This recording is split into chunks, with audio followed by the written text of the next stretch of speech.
Iron discipline. It is time for another Cosmonarchy tabletop session.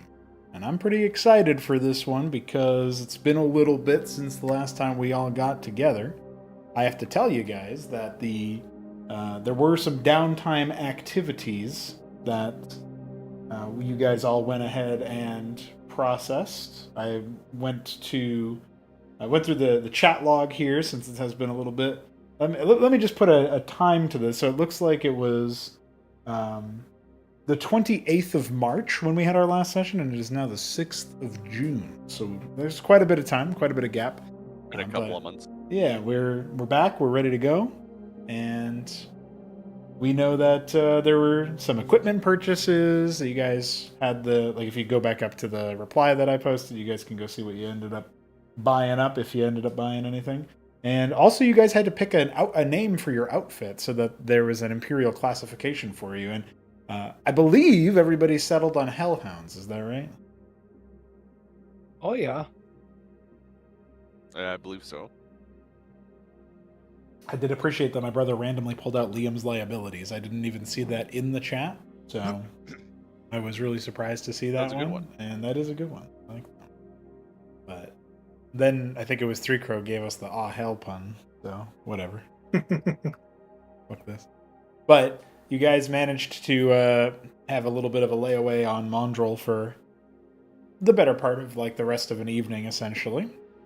And there were a few things that basically occurred. Mason was looking at the recruitment office for those interested in an internship, and Duke enjoyed some quiet time where he didn't have to be perturbed by anybody else. I believe he's the only one that stayed on the vessel, because Jacques explored what the Imperials are.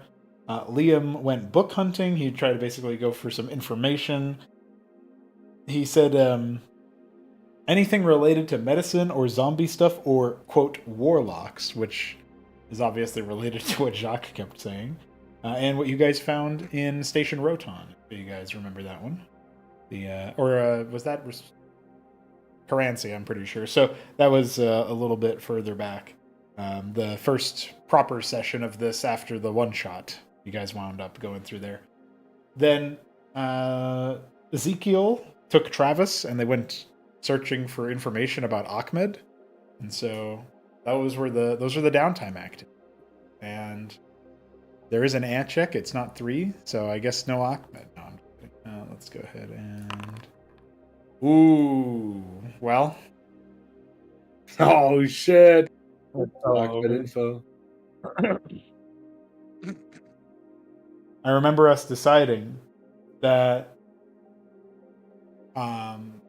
3, a natural 3 is the funniest outcome.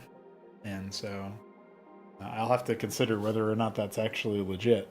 But yeah, your game plan, besides this downtime stuff, was also to drop off Lanigan to Bromset so that you could have him go about his business on his merry way. He has other things that he needs to do, and for the Imperium and for himself now, having been freed from the clutches of the...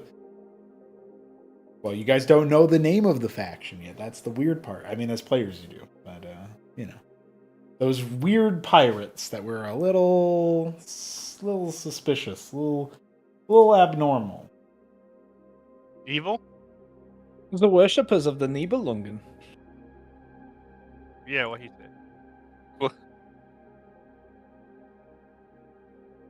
And after the other thing that I think is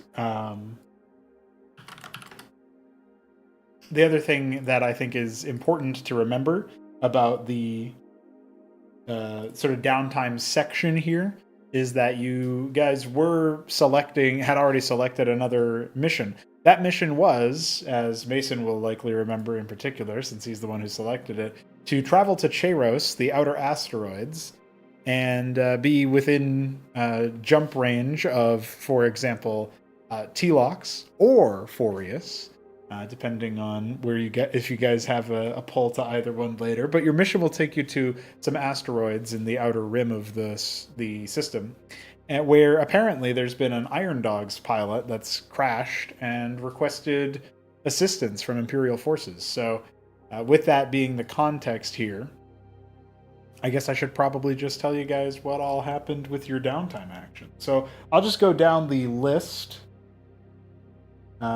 Three Crow, Mason, you did go to the recruitment center and the recruitment office. I think in order to decide what happens here, you should give me a I don't know, you should either give me a persuasion or performance. I guess they're both the same check for you because you of your stats. Let's say a 1d20, but I'll tell you a situational bonus depending on what you decide you're doing. So it'll just be a persuasion check. But what are you trying to do when you go there and you recruit people? Like, are you trying to be suave about it? Are you trying to be like, join our outfit, we got cool stuff going on? Because the people that you're going to see there are mostly like, you know, maybe some first years in various academies for like technical skills and stuff. You're not going to find too many like wartime troopers. And so when you're heading over there, you're thinking like, okay, we can stack the scoundrel with a couple of bodies that will be good for, you know, repairs in vessels or, you know, maybe outfitting, stuff like that. That would be what you'd be looking at here. So if that's even to your interest, how are you going to try to pull people? Well, I think Mason would go to the actual recruitment officer who is running the station. Okay. And he would go to him and he would kind of introduce himself, explain what he is doing and where, like, he has the scoundrel and this and that. And then he would say, all right, brother, now that we got the formalities out of the way, I know you got some rejects in that pile. You got some people who you wouldn't say yes to, even if there are nobody left to call. Let me talk to them.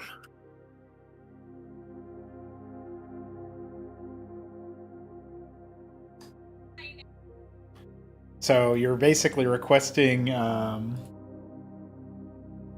you're basically requesting the reject pile from this guy, the people who were not going to pass muster.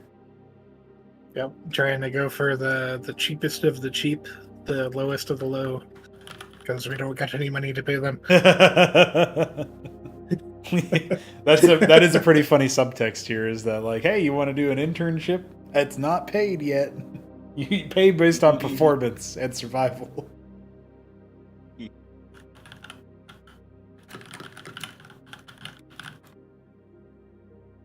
You get paid by being gifted the wonderful experience of learning about foreign culture.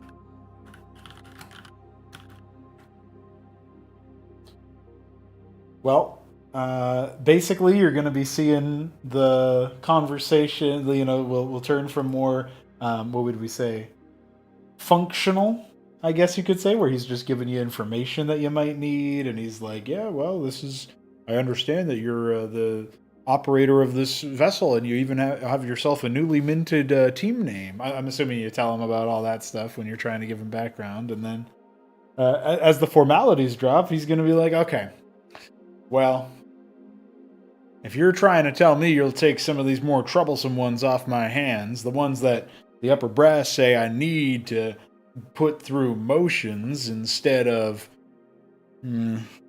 dismissing, well, maybe I can help you then. And he sort of fishes around in a desk that he's sort of sitting at there, and then pulls out a trio of badges, and each one of them seeming to correspond to a different person who might be in this reject pile that you're talking about. And he points at each one of them. They've all got different names on them, but the names are actually of places. Like you've got Bromsat, you've got Takawa, and you've got Telox. You got three names and they're of planets. And he says, we've been pulling from these different systems for some time now, and we're trying to see what the Imperium can get out of these people, but, you know, these colonists aren't always so forthcoming with their best and brightest. So, if you're looking for someone who can help you with shipboard repairs, best thing you could probably go after is this fella. And it points at the one from Takawa. But if you're looking for someone who's, well, reasonable protector of the inside the vessel, you're going to want the boy from Telox. And then, and he points at the Bromset key. Well, this one, she's just a little bit of a shoot first and ask questions later, but not in the firefight kind of context. Well, if you decide to select her, you'll see. But she'll be a little bit more gung-ho about operating the shipboard weaponry and equipment. I'll put it to you that way. So essentially what you've got, Mason, is a choice between a repairman and like general tech, a gunner, jockey type person, and a like a ship with someone who can help defend the vessel if it gets boarded or something like that. So those are your options right now. You can choose between any of those, either of those. Am I limited to one choice? Yeah, that seems to be what he's getting at, is that he can only give you a free pass on one of them right now. Well, I will admit the current crew is a bit of a sausage fest, so I think I'll take that chick. Very good reasoning. Are the rest of us around? No, this is all downtime stuff where everybody went to do something different. We're just resolving it real okay. quick. So it's yeah, a good thing too. It's a good thing. So you basically said that you're taking that one, okay? And then he nudges the badge over to you, and he says, "Well, you bring that to your vessel and signal for it by hitting the summons button, and you'll be greeted with them shortly. I'll make the arrangements so that their equipment's ready to be stowed. You got space for them, right?" Oh, yeah. Trust me, we got space. Good. All right. Well, come back to me later on, maybe, and I'll see what more strings I can pull. Might be able to get you more than just the riffraff. And if I have to give you more of them, maybe you'll take more than just one then. Anyhow, pleasure meeting you, Mason. I appreciate doing the business with you, brother, and I'll make sure anybody I come across knows if they're looking to join the Imperium, they better start here. Good idea. Well, with that, you can proudly return with a new homie yet acquired. Duke, since you're just enjoying the quiet aboard the ship, did you want to describe any of your actions? Or are you just kind of chilling? Like, how exactly are you enjoying the quiet?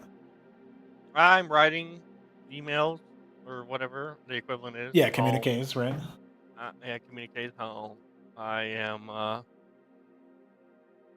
writing in a journal, cataloging my thoughts, my feeling in a journal. Every day I come back to the ship, I write another journal entry, and I am partaking of alcohol, but lightly, not overindulging, not being a degenerate about it, and basically, I don't say praying is the right word, but sort of meditating and trying to accept my current lot. You know.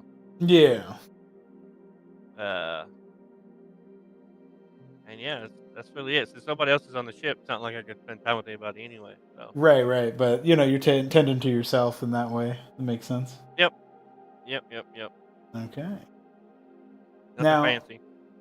Now, Jacques trying to go exploring what the Imperials are. Does that just intend him observing them in what seems to be their natural habitat of this great artificial fortress in space? Oh, we dropped Lanigan off yet? No. This is you're still on platform Mondrel. This is your downtime action during that. So yeah, he would drag Lanigan along to show him what the Imperials do in their natural habitats in space. Well, Lanigan's from Bromstead So- and around, so are you showing him in the sense of like you're trying to indicate how different it is, or because he's been with the Imperium for some time? Yeah, if Flanagan's been with the Imperium, he's gonna be pestering him with questions Oh, when right, Jock right, right. sees something that's outside his wheelhouse with the Imperials. And then also asking various questions to Flanagan, like, What do you do after this work that you go and do? You have all this time where you're not being murdered by the weather.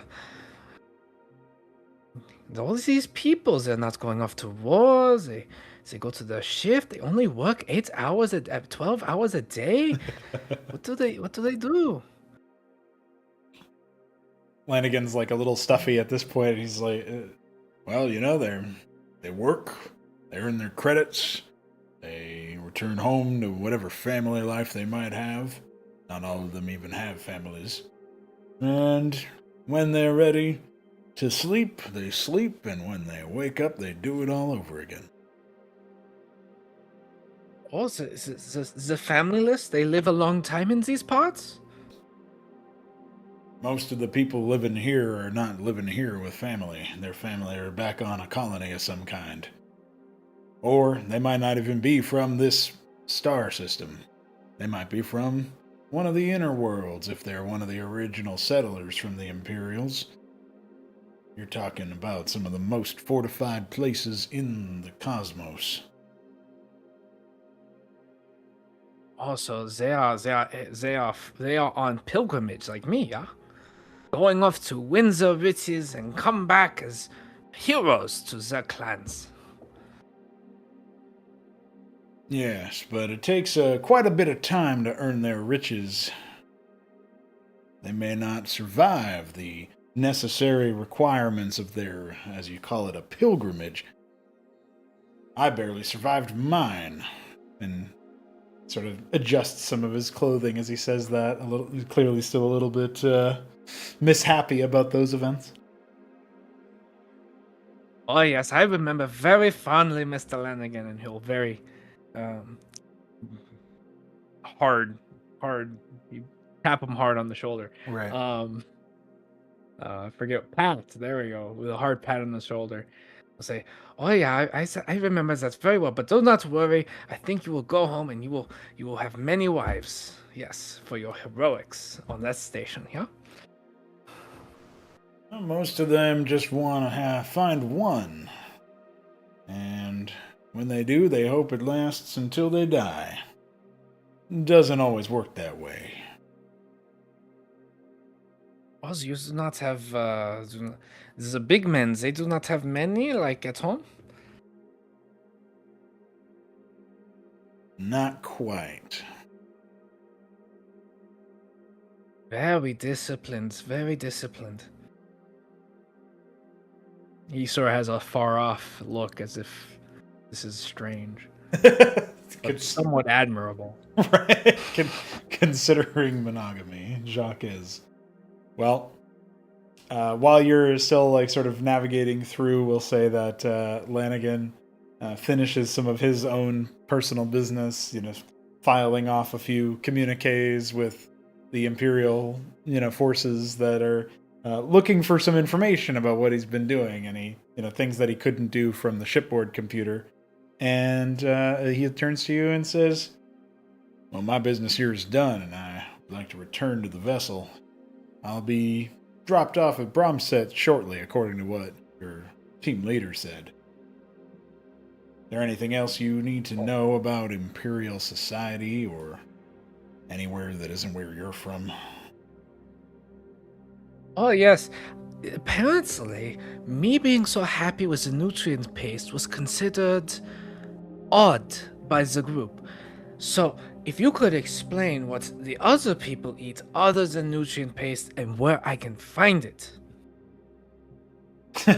Lanigan will take you to a like some sort of cafe, which is actually just like a bunch of it's a series of small places to sit for one or two people, and they're chairs built into the wall with tables that come out from the floor, and when you sit, it feels a little stiff and not very flexible. It's clearly made of some kind of material that's not particularly flexible at all. It's pretty sturdy, pretty stiff, and Lanigan begins to tap at a console in the center of the table that you didn't even necessarily notice at first. And eventually, after like a brief delay, there's whirring and there's some sort of mechanism turning inside the table itself. And discs open up on the table's surface, and out come 2 bowls of some kind of delicious smelling soup. I don't know if Jacques has soup where he's from, but a stew, a soup, something like that, with broth and protein of some kind. And it's probably going to be the best thing Jacques has smelled, to be honest, as far as food goes. Jacques will devour it with a ravenous appetite, one to rival an Ultracore. And he will wonder, he will ask, what is the price of these goods?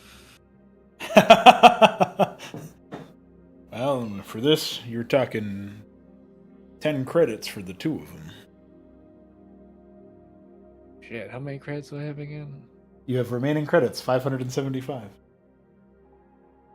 Are there other menu items as well? Yeah, we could say there's a diaspora of items that you can order, ranging from Jacques like orders one of steaks and everything. stuff. Okay, that'll probably be if you did one of everything, you're probably looking at like 150, and you can take it to Does go. that include any alcohols or anything? Because Jacques has never had a drink in his life. Oh shit, you're gonna get sauced. Well, like, this one wouldn't because it's just a cafe, but if Jacques could even think about alcohol, then that would be something that Lanigan could potentially walk you by. Or maybe Lanigan, knowing his personality, would be like, nah, you don't need that. That's quite all right. I don't think Jacques would be really aware. Right. I think like whatever chip they put in his brain like only does it like reactively when he encounters the stimuli, right? Mm-hmm. Here is the information.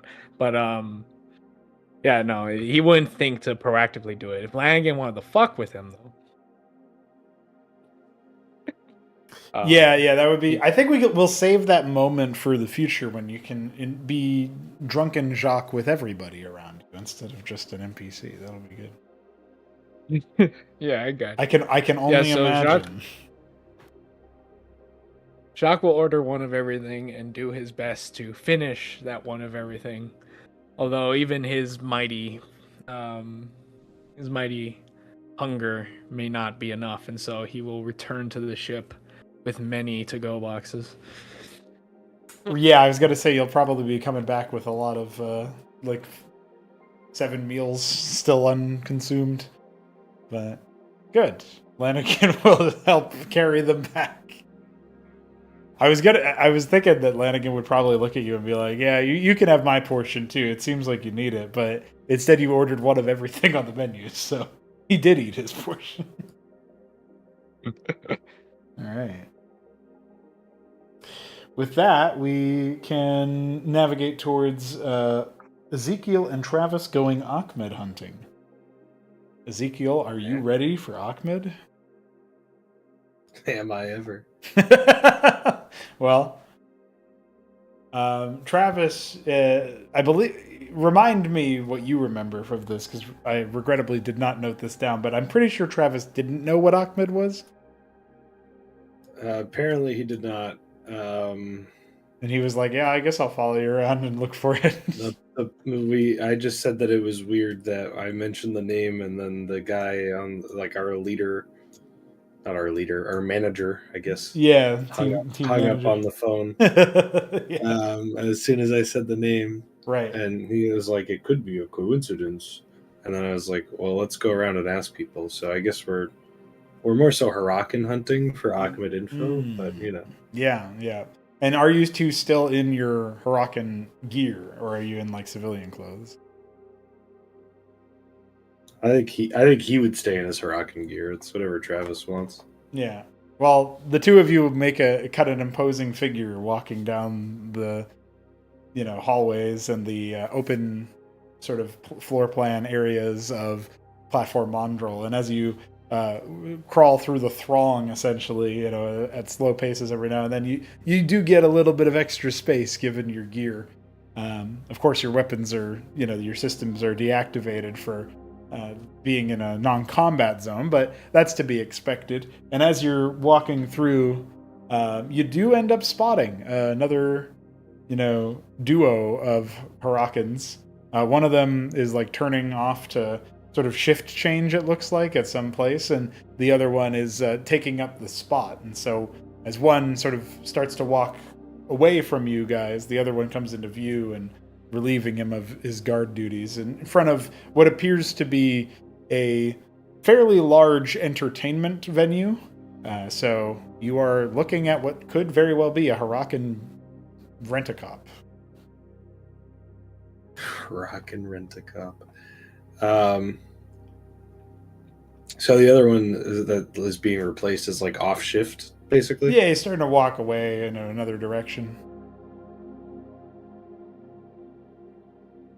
All right, so would the person not on guard of this location be more willing to talk to me, or would the person who's probably going to be dealing with a bunch of idiots be more willing to talk to me? Well, I don't know. His shift just started, so maybe he's at max patience. That's a good point. Let's ruin this guy's day.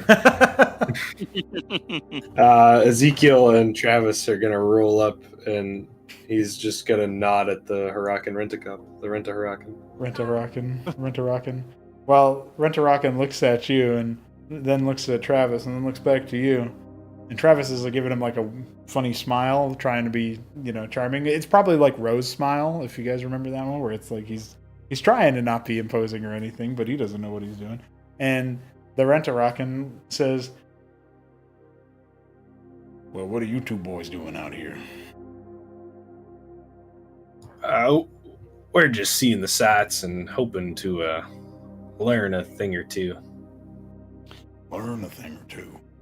What about? You see, you're a Harakan. You can settle something for me and my buddy here. Every time I say a name, everyone gets real stuffy and gives me no straight answer. So maybe another Harakan, such as yourself, could help me out. Have you heard anything about the name of, and he'll get a little lower for this, Ahmed? That's so stupid.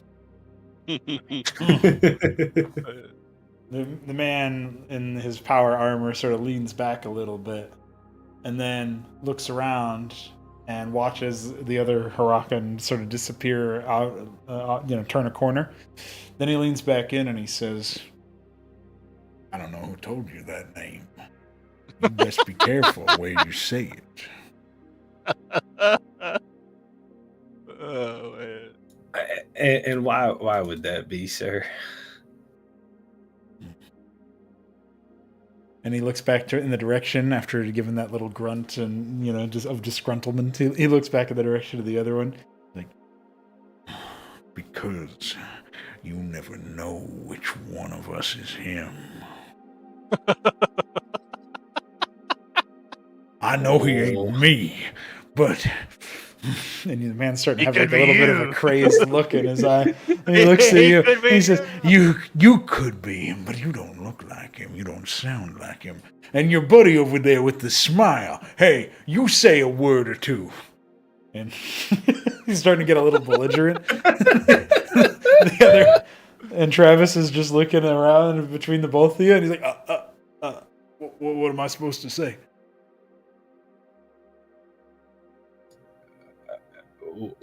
What's so bad about this, and I'll say it in that normal volume now. What's so bad about this Ahmed fella?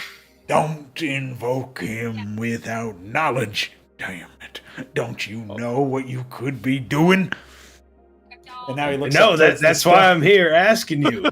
He starts looking up at the skyline to see if he can, catch any of the orbit through the, they've got like an artificial sort of atmosphere fog going, and so it's hard to see all the way out into this. You can only barely see some stars and stuff.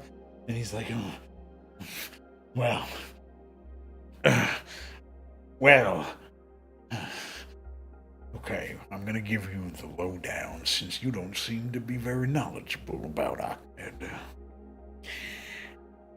You think about the machinery of the universe. Whenever you think about it, just know the person who is striking the irons and changing the oil is Ahmed. And he is everywhere. I've already run into him once, and I didn't know it was him until it was too late. He was gone. And he didn't even give me a meal. And he spits on the ground. Damn. Some sounds like you could just say His Holiness instead of his name. Oh, sure. If you're going to be one of his worshippers, instead of an oppositor to a mad god, sure. You want to be a sycophant, a supplicant.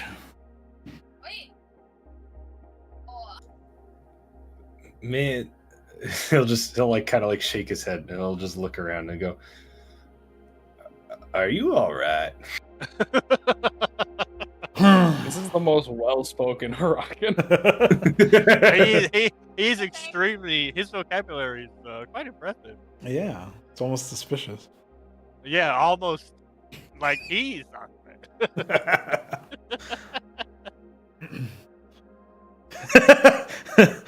Well, hold on.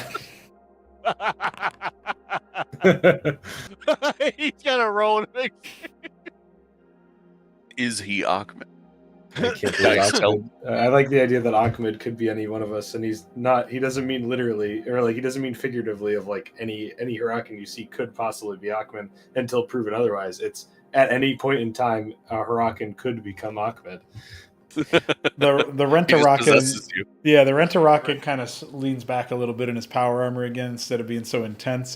A look of relaxation comes over his face as he takes a deep breath that feels like, I don't know, the way he's reacting, it's like he hasn't had this breath before in his whole life, even though he was just breathing, in fact, pretty heavily.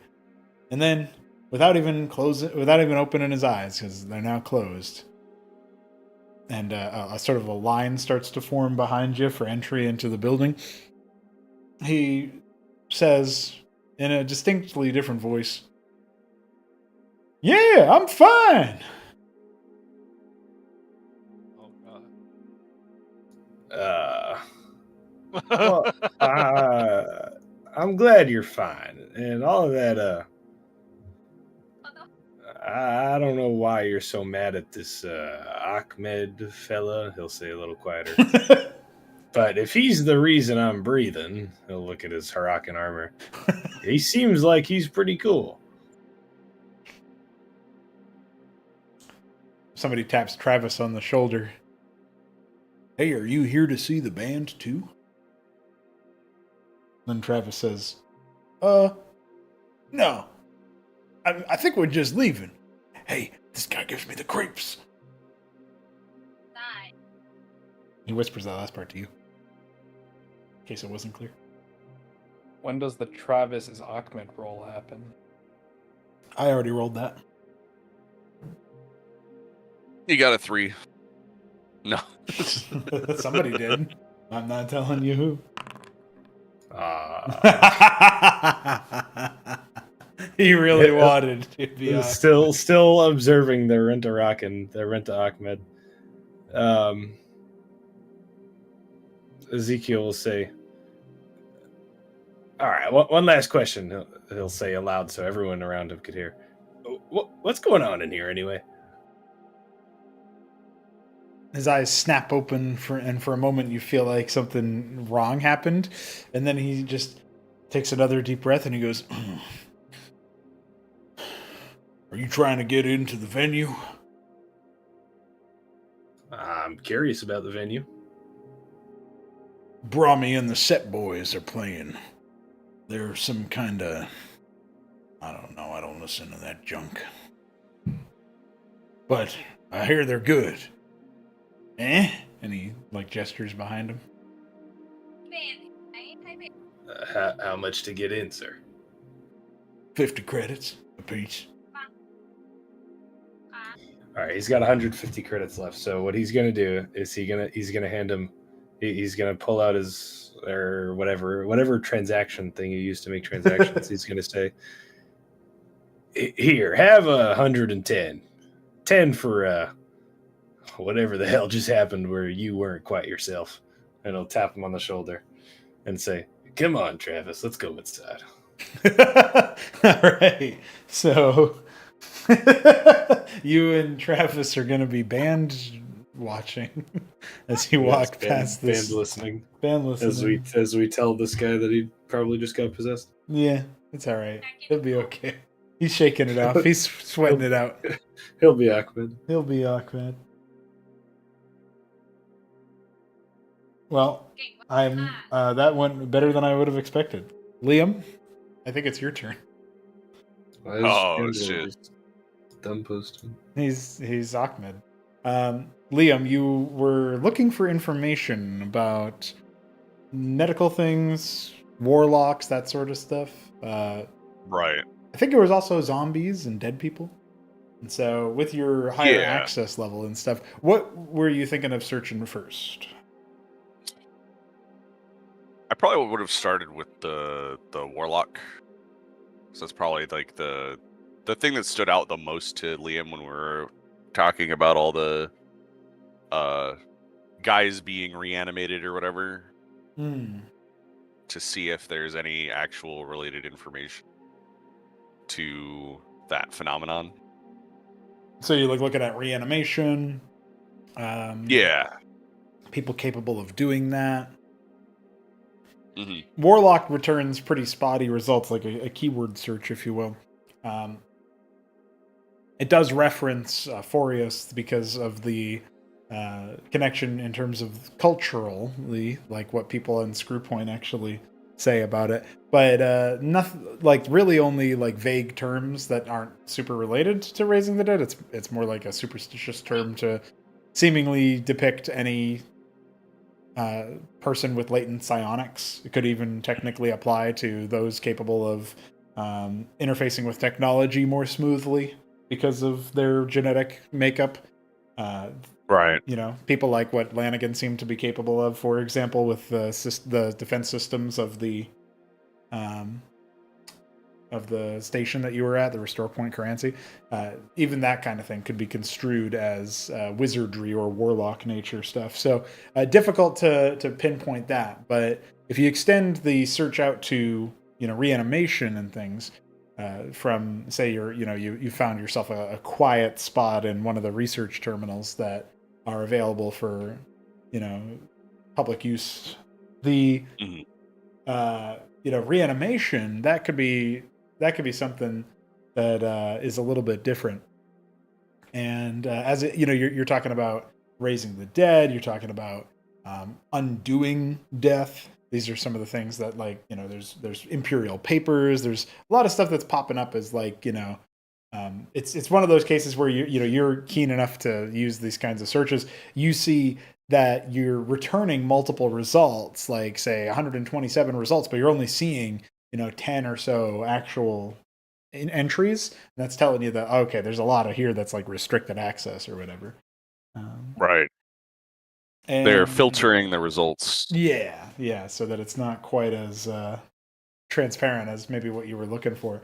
But there's certainly a lot more talk than maybe you would have expected, and a lot more information that you would have expected about, is it possible to reanimate the dead? Is it possible to preserve the, consciousness after the demise of one's body? Is it possible to, like imperial research into programs like that? And it's pretty, stuff that you didn't have access to as a civilian, that kind of information. But I imagine it would be pretty striking for Liam. You'll have to decide. But it's like, whoa, wait, there's actual imperial research on this stuff? Yeah, I think Liam would definitely be surprised, since he probably hasn't heard of such a thing in his civilian life as a doctor. Right. And you would think that he would know about something like that as a doctor who, like, works in surgery and stuff, right? Mm-hmm. Since I'm pretty sure he was a surgeon. So, yeah, he's probably pretty surprised by that, and he might try to dig deeper, but I assume he's probably not going to find anything more than just like confirmation that they have a research project into essentially attempting to revive the dead. Right. The fact is that the information is filtered to the point where it feels like all you're going to get out of it is all you're going to get out of it feels like it's just okay, confirming that there was research, confirming that there were programs, but not telling of any particular results. However, the effects that are described seem pretty similar to what you got, what you observed in like the cargo hold area. Right. Like it's consistent with like that could have been the results of an Imperial research project. Okay, so Liam would probably want to look into if he can find any information on any person who might have been related to this project, or where this project might have been taking place. This research. And digging deeper on the who and the what. Right, and the where.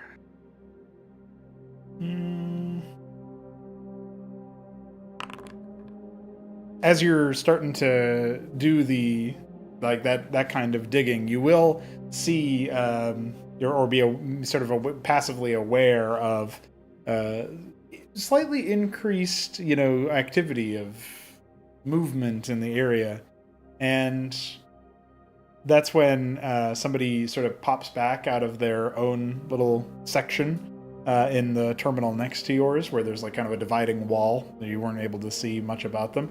And it's a lady who looks to be maybe a little bit younger than you. And she gives you a look and she says, well, I know I'm not searching for something that they're upset about, so what are you searching? Who's upset about what? She gestures vaguely in the direction of the entryway, where you see a few booted and suited mavericks walking around and inquiring at some of the help there, some of the clerk and whatnot, interacting with things. They seem to be abnormally, moving through the facility. Not quite getting close to you yet, but just like, its presence. And this woman is apparently saying, hey, that's abnormal. What are you doing? Oh, I see. Well, I guess I am trying to access some things that turn out to be a little restricted. I didn't expect that. I guess I better get out of here before those mavericks catch my tail. Well, at the very least, you can download the data to your, whatever. You have a computer Data somewhere, pad? right? You got something. Well, she's like at a loss that you just walked up and started searching us. And she's like befuddled. She's like, well, surely. I mean, you got this far. Don't just take it. Don't just leave it now. Download the data.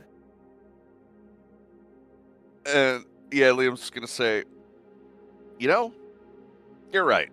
That'd be really useful. Thanks for giving me the idea. And then he's gonna plug his data pad into the system. That's so good. Could you fucking imagine if that like tripped all of the fucking systems or whatever? She's like, I got you, and then the rest. All the lights turn red. Yeah. So the data completes totally successfully with no problems whatsoever for your later perusal and review. Or maybe Artemis can help you out as well once you're back aboard the Scoundrel. And that's when she says, yeah. Well, happy fleeing. And turns back to her own business to be a bit more focused on the You know, to look normal, to look not suspicious, inconspicuous.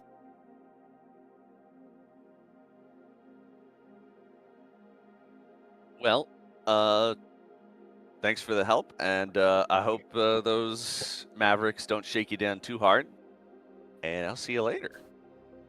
And then Liam's just gonna get up and casually walk away. Perfect.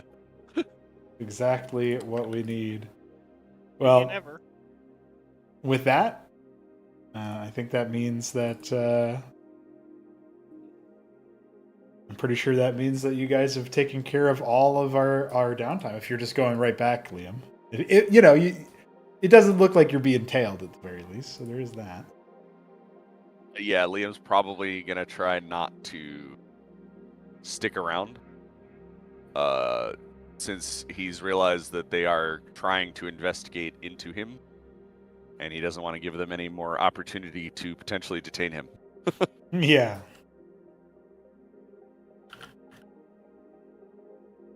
Give me 1 sec, guys.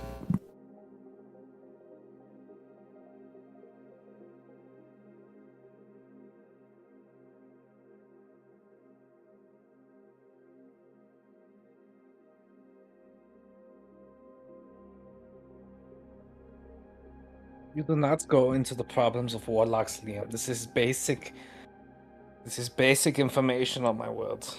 You leave them to the little magics and the dark sorceries, but you keep them out of your life.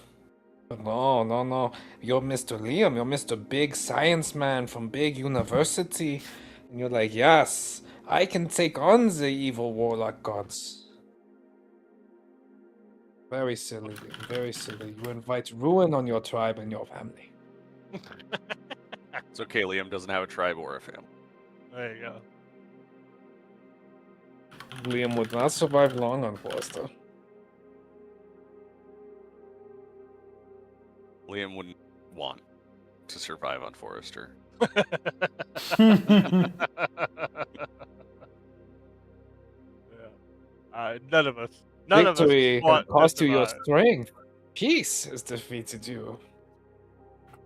None of us want to survive.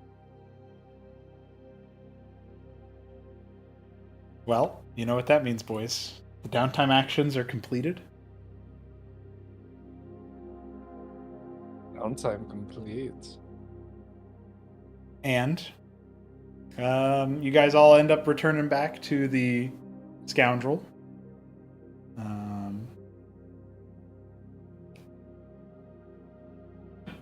At some point.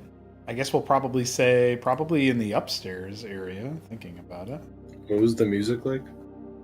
What was the music like? Hold on, I have the perfect option here. It was K-pop, bro. I don't actually remember what it was, but it was bad. Hold on.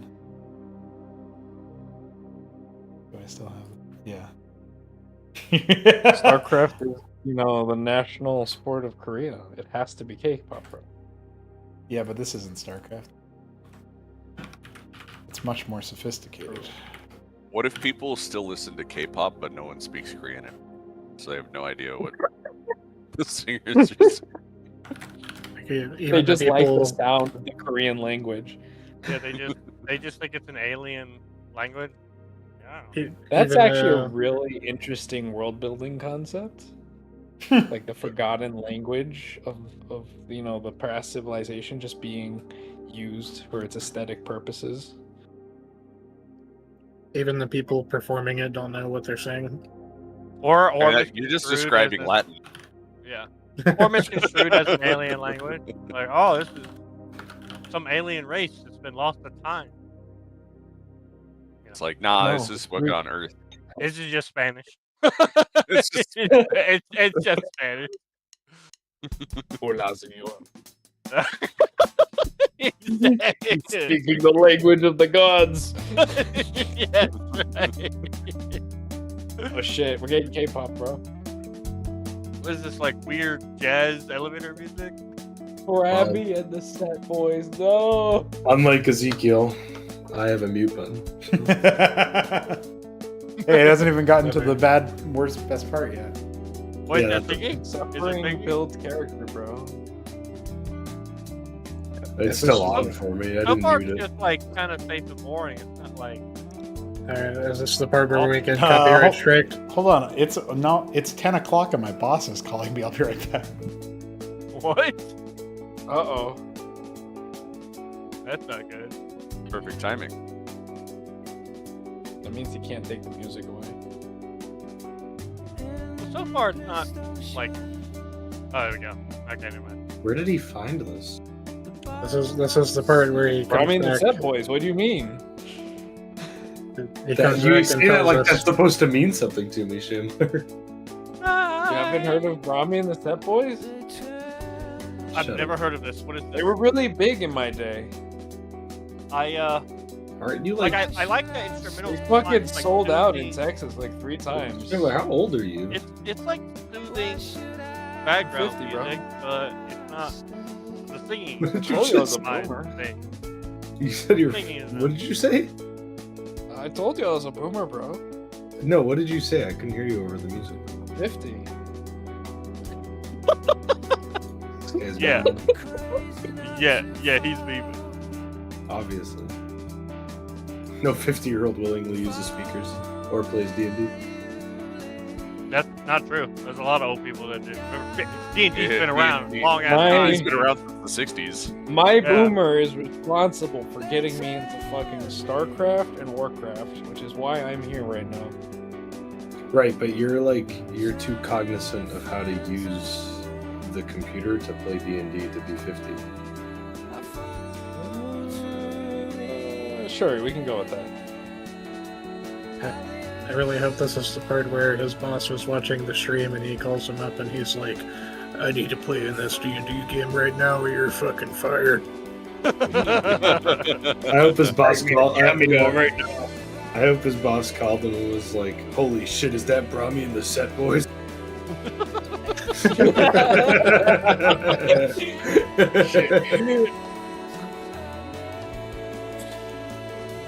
There's no way this isn't copyrighted, by the way.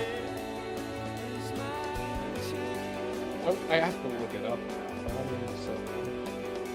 That's just, that has to be.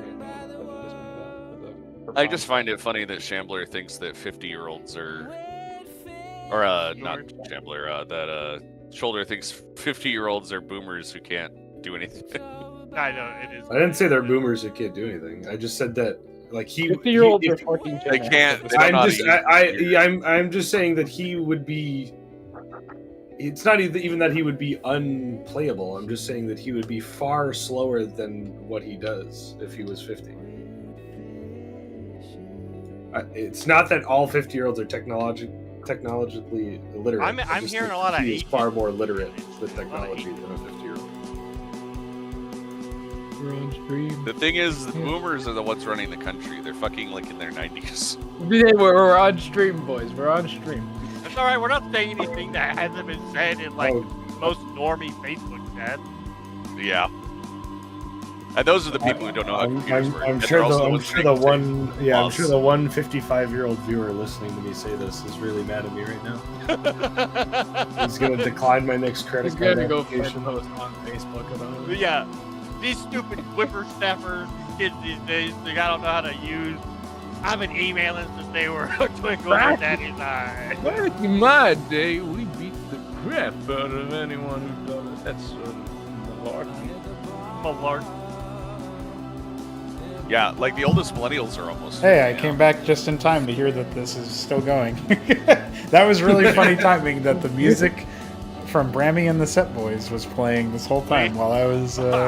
What did your boss want at 10 p.m. at night or whatever? What the heck? Yeah, so I guess he's at a.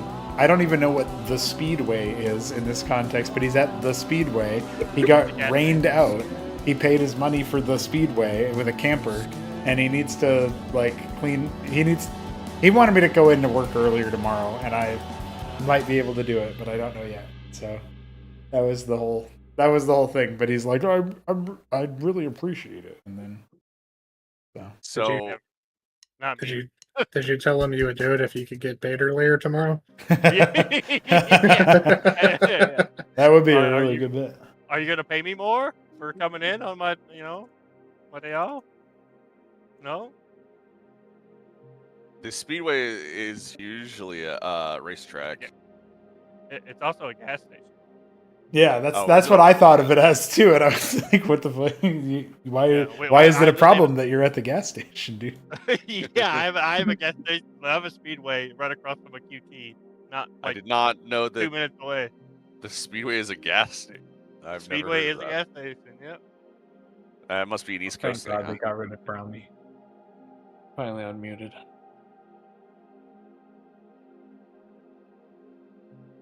No, it looks like they have them in Washington. I had no idea. That was inoffensive music. It wasn't good. It was just blah. Yeah, Yeah. that's Is right. Jacques healed yet? Yeah, sure. You guys have taken your long rests, I know, and gotten your necessary Jacques repairs. I'm resting long. delivers his comically large stack of food trays to his locker or whatever. Hell yeah. That's some pretty good amount of food, dude. You're gonna be your locker and such are gonna be smelling real good for a long time. I did not know that food could get even better than nutrient paste. I must tell you this, Ezekiel. We will go as father and son, feasting. Feasting, I say. Like in the stories of old, before the gods cast us down into Helheim.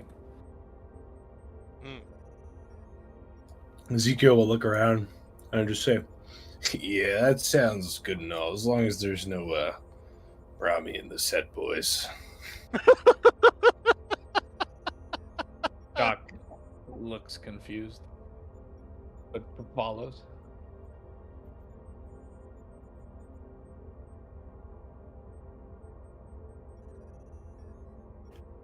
I'm assuming Liam returns rather spooked, given his interaction. Yeah, he's a little. He's probably deep in thought with his little data pad, probably scrolling through different articles and stuff. Yeah, information.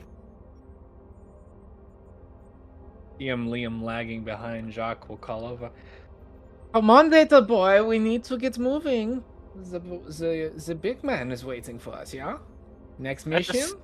At the sound of Jog's voice, just the sound, Duke, who was in a rather zen state, he just goes, ah. That's it. Don't we Did you don't just we call have me little trailers? boy? I called him Data Boy. Oh, a data boy. I don't call heard me little boy. boy too, so I So did I. Come on, data boy, come on. Oh, it's Data, yeah, but it sounds, because of that accent, it does sound like little. I cannot say those words with this accent. We would never beat the allegations. Transmetro European.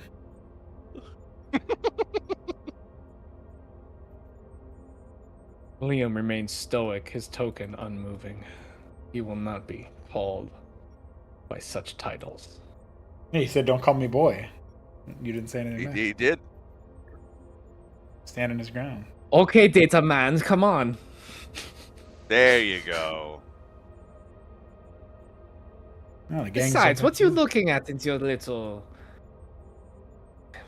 scrying screen there? I'll let you know once I figure out what the hell's going on.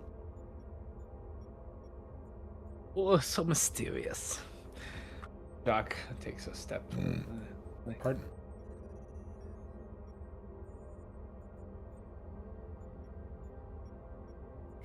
All right, Mr. Mason, what's our agenda today? Well, first things first, I gotta see if I can conduct this here interview, and then I'm gonna take out that badge and put it into the data reader. It shows you a profile of a female conscript, if you will, or a recruit. from Bromset, who had led a very unremarkable career as large vehicle pilot for a short period of time. And they're fairly young, described as perhaps a bit fiery, perhaps a bit quick-tempered, but on the pros section of it, it does say likes to learn new things. So maybe they'll learn how to use shipboard stuff even it's better because they haven't been able to do that. Fiery, got him. Fired. Is this displayed so that we can all can see, or is it just a Mason thing? That would It's be on Mason. the. I've been like pretending that in this crevice over here, there's a bunch of monitors, so you guys can probably see whatever has popped up in front of me on the wall. Yeah, over here. Who is that? We rescued Oh, a Mr. woman. Mason, have you found yourself a wife for your services? Something like that. Artemis, get this person on the comms.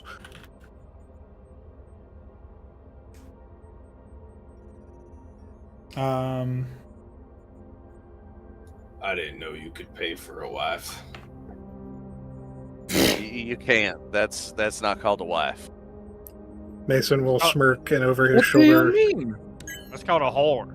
he'll look back to Ezekiel and he'll say, "Well, don't forget, working for the Imperium comes with some perks." You take that back, Mr. Duke. My wife was not a woman of the night. I got her from her father fair and square. I gave him 3 stim packs as a dowry. She's As a cheap whore. Oh shit! There's gonna be an incident. Jock walks over, Jesus. deadly at first, and he says, You will take that back now, Mr. Duke, or I will have to satisfy my honor. A Duke just nods. Yep. I take it back. Yeah, There we dude. go. Don't talk about my adoptive mom like that. I'm sure she was a very valuable woman. 3 stim packs worth of value. Shut up, Duke. I had to kill 3 exiles for that. I think Duke hadn't considered she might not be a prostitute. Instead, she might just be a slave.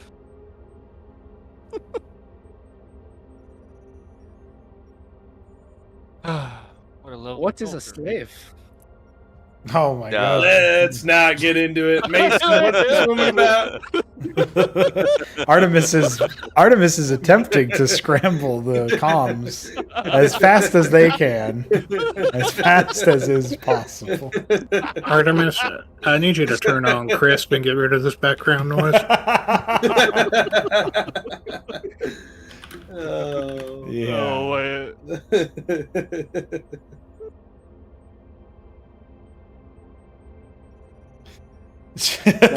nothing more terrifying than Jacques asking what a slave is. Yeah, we don't need that. "Those don't exist in his land." If you're I not useful that's enough- not. Yeah, I know. No, that's what your wife is. As Yeah, As they don't Artemis exist in attempts- his mind. As Artemis attempts to establish comms with this potential recruit, Mason will kind of straighten himself up, both hands behind his back, shoulders up, trying to look official, and he'll stand in front of the camera by the monitors and just kind of gaze into it with a straight face. Oh shit! Official man time. He's trying to have a straight face in this room. Yeah. Yeah, he has to try real hard because of you guys. well, I've never seen him look that way. Sergeant Commander Mason, sir, can I stand next to you? Maybe he is buying a wife. And he will stand next to you without you saying yes or no. Look official. Yes, sir. And he'll drop his visor and put his hands behind his back, mimicking you. Duke just. Or I stands there. guess put his visor up. He's showing his face. Yeah, he's making it so that it's not not in the way, so that your identity is provided.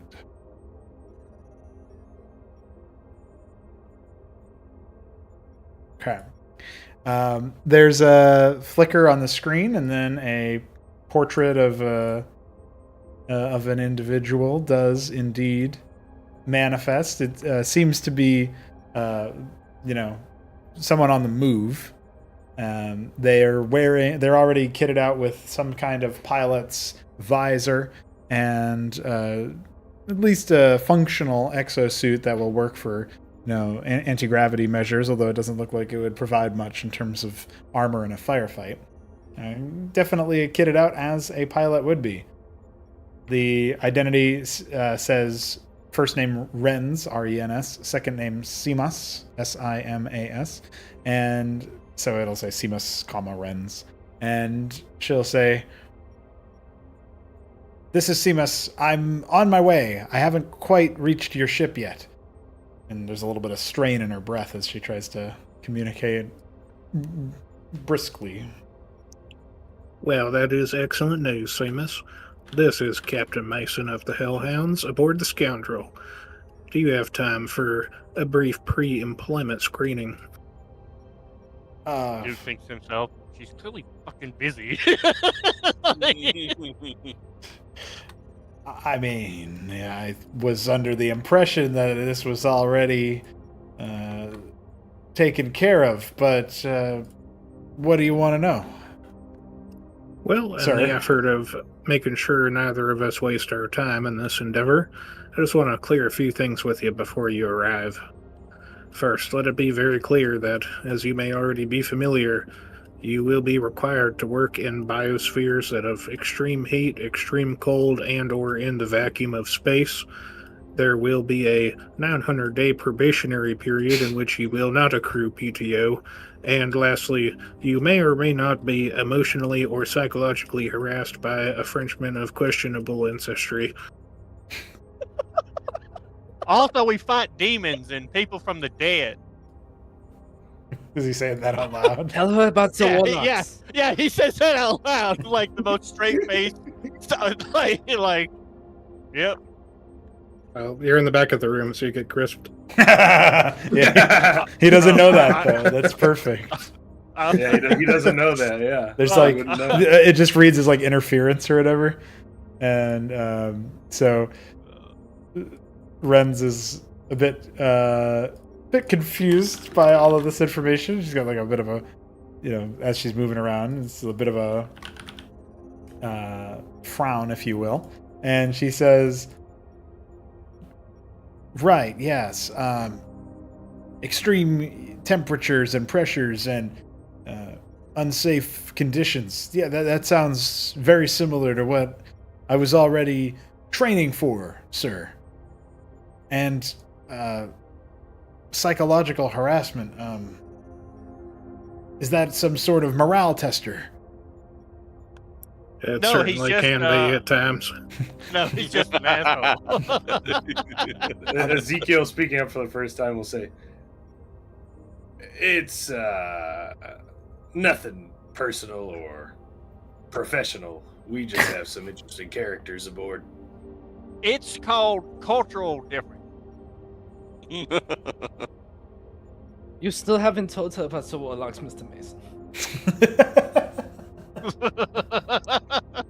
Also, I do not know what French is. I am handling this employment screening, sir. Sir Can French. you handle the knowledge of what French is to me? You handle the knowledge. I don't think so.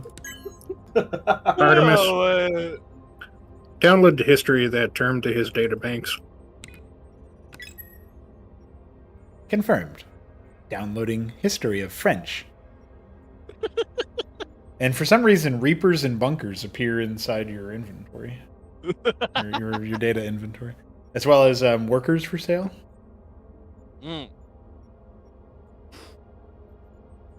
Doc is very confused.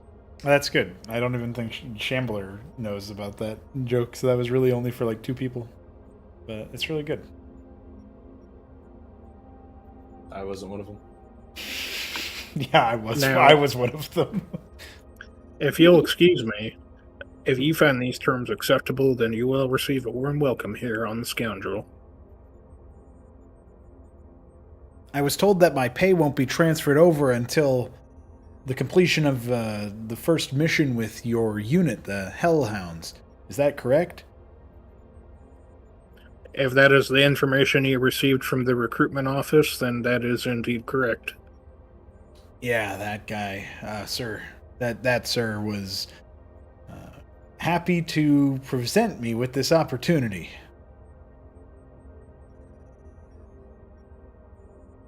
Yes, Well- you are very qualified at what you do. Why are you trying to send your new wife into combat, Mason? It's a good question. Well, then it sounds like you have no qualms with the requirements of this role, so I would suggest that you do hasten your trip here so that we can go ahead and finish up that first mission and get you paid. Got it. I'm on the way. There's a lot of interference coming through, but I think I've heard something about that Frenchman. Well, you'll be hearing a lot more once you arrive. It is not proper etiquette for a man of the other clan to interact alone with another man's wife, Mr. Mason.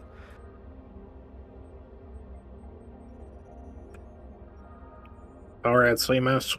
We'll meet soon. Dismissed. Roger, see us out. And she closes the connection on her end. What a scintillating first discovery for this person. You really have outdone yourselves, gentlemen.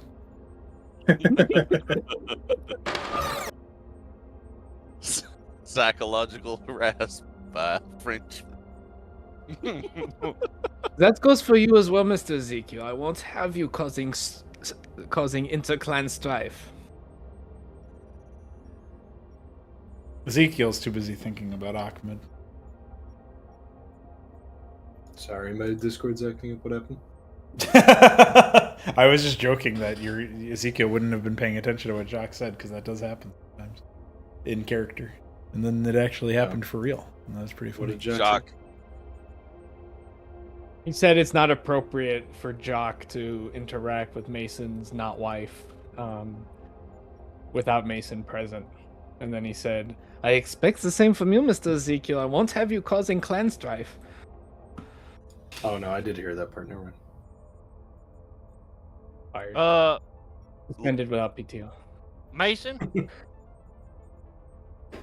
Yes. is she gonna be fighting with us?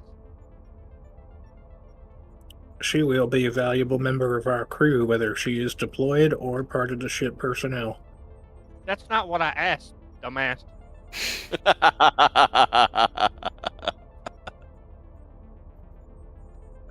Don't All right. don't Imperium corporate gobbledygook speak to me. Is the woman gonna be fighting with us on the ground? That depends on the requirements of our assignments. So you tell me there will be times when she does. If I deem that to be the correct move, then I shall include her in the deployment. All right, well, deem it never to be the correct move. It's like you're trying to get us off. Yes, keel. I am with Mr. Duke for once on this. Killing the women that you Imperials send to, fight us is one thing, but condemning them to die, that is not my way. As Mason goes to step by you, Duke, he'll give you a look and he'll say, "What's wrong, Duke? You afraid to fight with someone who ain't gonna run away?" Oh, No. shit. Oh, snap. No, Duke isn't even phased at all. He doesn't even blink. No, I'm just. Where I'm from, we don't send women to fight. Not only because it's the dumbest thing you could possibly fucking do, but they're not exactly equipped. It's like you're trying to get us off kill. I'm starting. That's what I feel. Is that has that been your secret assignment to get us all killed? All right, Duke's this thought I was is catching on. this is weird for me because me and Mason haven't exactly seen eye to eye at well, any point of the mission so far. But I gotta step in here. There were some women in jail that absolutely would have wiped the floor with every one of our candy asses. Wonderful. Cultural I'm differences. so glad your absolutely batshit insane exceptions to the rule are totally not applicable here. Brother, Those were this clearly entire warlocks. crew is exceptions to the rule. Is she a criminal? Is she at least a witch? Something valuable. In battle. Something equating some sort of 3 stim packs, I hear. Has she murdered a bunch of Oh, folks? shit. They'll never get to the mission. Chat. they'll be stuck here. Dude just waves Out the stall of this party. a big old missiled hand, whatever. He's gonna step to Mason. He's gonna put his hand on his shoulder, and Ezekiel's going to say, "Well, squad leader, I still can't believe I'm touching you. I, for one, can't wait to meet her." And he'll walk to go down the elevator into the entrance. What was Liam gonna say? Jacques looks at him. Liam was gonna say, honestly, I don't think Mason has any idea who this woman is. So, I think we're all gonna be surprised. I would invite you all to remember that the Call of Duty does not discriminate against age, gender, or background. God. I like Yes, that but when some I of us do has you. different duties than others, Mr. Mason. Whatever. She's your wife, Mr. Mason. If you want to see her die, that is not my problem. We are not kin. Jacques, you know, she's not his wife, right? He can't comprehend it. It's not possible. What do you mean? We mean that she's like us, Doc. She's just like us. She's not gonna have his children. She ain't gonna be at home mothering. She's gonna be on the front lines, get shot in the head, and die just like the rest of us fucking. Well, she's probably Why a would she criminal do like that? us. What? Why, Jock? Because Why would she be so Jock, unhappy? No children, no little ones, Jock. no being doted on. Jock, listen. I'm gonna tell you this, and I'm telling you this actually out of kindness. I don't know if you figured it out yet, but the Imperium is bad, Jock. It's bad. They do bad, awful things. Like know, not I give have you been PTO thinking of- for 900 days. I have been thinking about that, but I have theory, Mr. Duke. I have theory. Yes, Theory please is do this. elucidate. Imperium is so large, it conquers so many clans. I'm becoming more and more less French. Good, just in time to confuse the lady when she gets here. When she gets here, she's like, I thought you were supposed to be I thought there was a French he guy. I just- guess not. He just starts speaking in German. Hello. I have this theory about the Imperium. I think they conquer so many peoples and so many clans and they become so powerful that they don't realize that they are protecting cowards. And so all the evil things come to nip at heels and all this, and so cowards make the weaknesses happen. But clearly the Emperor is great man, very powerful man, and godly man. Liam's just Yeah. shaking his head. Yes, a godly man. That's right. That's what this Imperium is, Doc. It's godly. Yeah. Oh yeah, what else could he's unironic, completely sincere when he says this. What else other than the god can control the fate of worlds? They're not gods, Liam. Or, no, He has to remind himself. Yeah, they're not yeah, gods, Jacques. What's wrong? There's assholes who want to fucking have lots of shit and have control over other people. like women. What do you call a god other than a man who can shape a planet? You call him a powerful man, Jock. You call him a guy with a bunch of I mean, grunts you willing literally to just called fight him and die emperor. for him. Is doggone Mr. Mason here? Is he a demigod, a little god, because he's got a bunch of suckers willing to fight and die for him? No, he is a chieftain. Oh, okay. So, but if he was more powerful, if he had an army, would he be a god? Depends how many battles he wins. Man, that is not a god anybody should worship. Holy shit. My You do people were imagine- descended of gods, and then we become very sinful and were cast into Helheim. Mm. Finally, we grind our way out onto surface, and that's where we find you. Right. Yeah. That's what the Sin- clan seers say. Well, you know what, Jock? You know what? Ignorance is bliss. Keep on trusting them seers. I'm sure people buried deep underground know what the fuck's going on. You say this very boldly for a man who does not know about the Nibelungen. Also warlocks. You know what, Jock? Suck my evil. You have one? That's spooky. Don't say that. I'm crying, dude. What is this session? Oh man. Well, you guys think that's bad, but you're about to descend into the. You're all going down to the elevator to meet this person, if that is what in fact you are doing. We are. Oh no. Hey girl, you want to see my Nibelung? You're not ask French. about her father then. Yeah, I know. We're gonna have another crazy ass personality on this damn ship.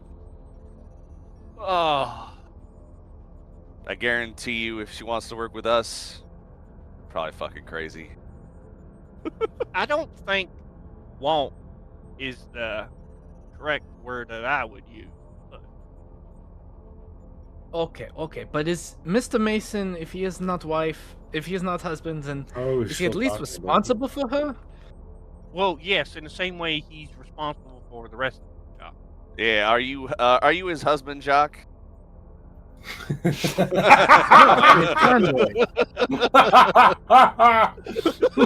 What you're describing is severely punished in my homeland. Well, if you ain't his husband, then she ain't his wife. What a fucking sentence! This is about Cosmonarchy, by the way. Yes. Does this mean that I can marry her to a No, we're still talking about it because Mason isn't there in the elevator yet. I can't forget. Let me go.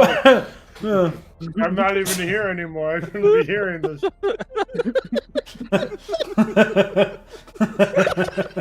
I'm technically downstairs. Why do I have to listen to this stuff?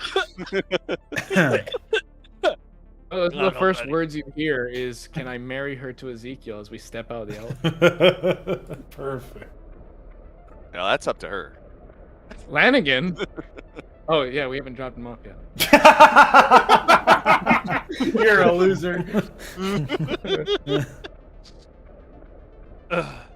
As you descend down the elevator, you see Ezekiel a few paces ahead of you, and Ezekiel will hear.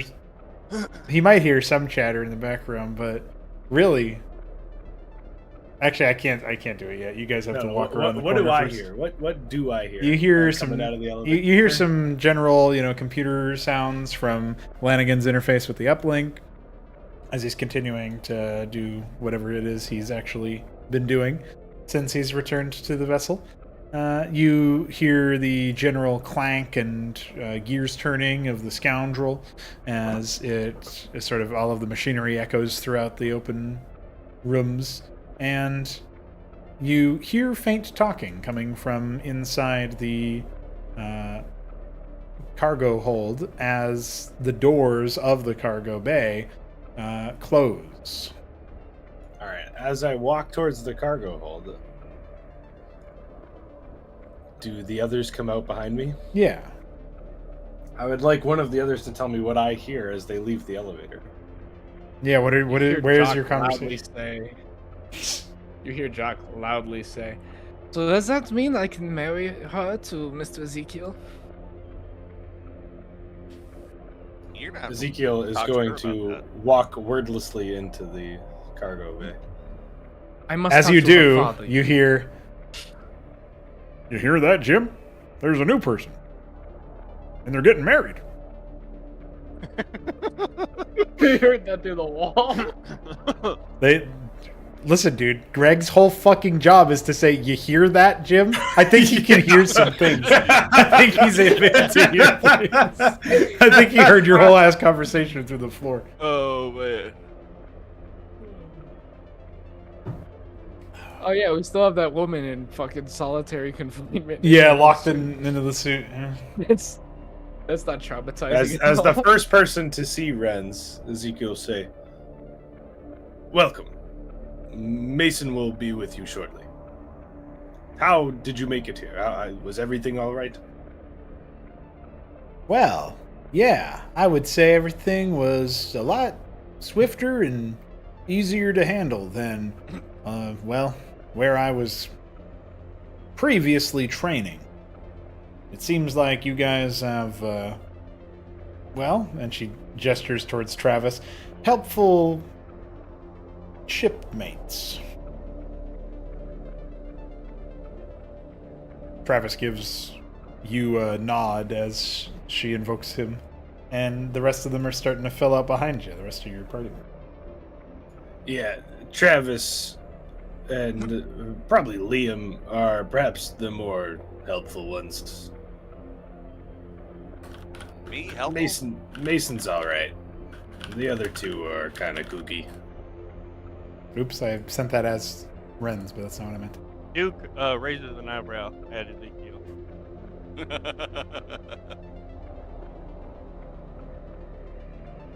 First time anybody's called me coop. Do we still have any of those Maverick suits, or did everything get recycled? That is a question probably for Jacques. I gotta look in my thing because in my inventory I only got 2 life sticks. But I remember like we got like a life stick per or something, or did I pass those out to the party? I'm pretty sure you did that. Okay, check your inventory, boys. Well, if I do have any life sticks, I'm not holding on to them. Although I do have all my drop pods, so let me go find out where my drop pod list is. Yeah, I don't think most of them bothered to. There's 6 life sticks in my second drop pod, so perhaps that's where all your Maverick suits are. Oh, yeah, we stuffed your shit Yeah, with them. I was gonna say, I'm pretty sure they're all in there. Okay, then we're good. Do we arrive yet? Or is Ezekiel still one-on-one right now? No, I think you guys are basically there, as you see. Are these Mavericks hostile prisoners or friendlies? I believe those were taken, if I'm remembering correctly, you guys took them from the Harvest Point Thoro, your desert mission. Oh, they're friendlies? No, well, they're captives. Okay. That's probably something they- that we should say you turned in, to be honest. Like, Yeah, assumed any bounty. prisoners Yeah. we would have handed off. yeah. So Yeah, like, I it's guess just the a case of clerical whether or code, not yeah. you're keeping Greg and Jim as furniture. So. We will keep Greg and Jim. I would actually, I think Ezekiel and myself in real life would have problems if Greg and Jim left. You hear that, Jim? They'd have problem if we left. Hear that, Jim? They keep us. Hear that, Jim? We're part of the furniture. We get Sink rations. into the sofa.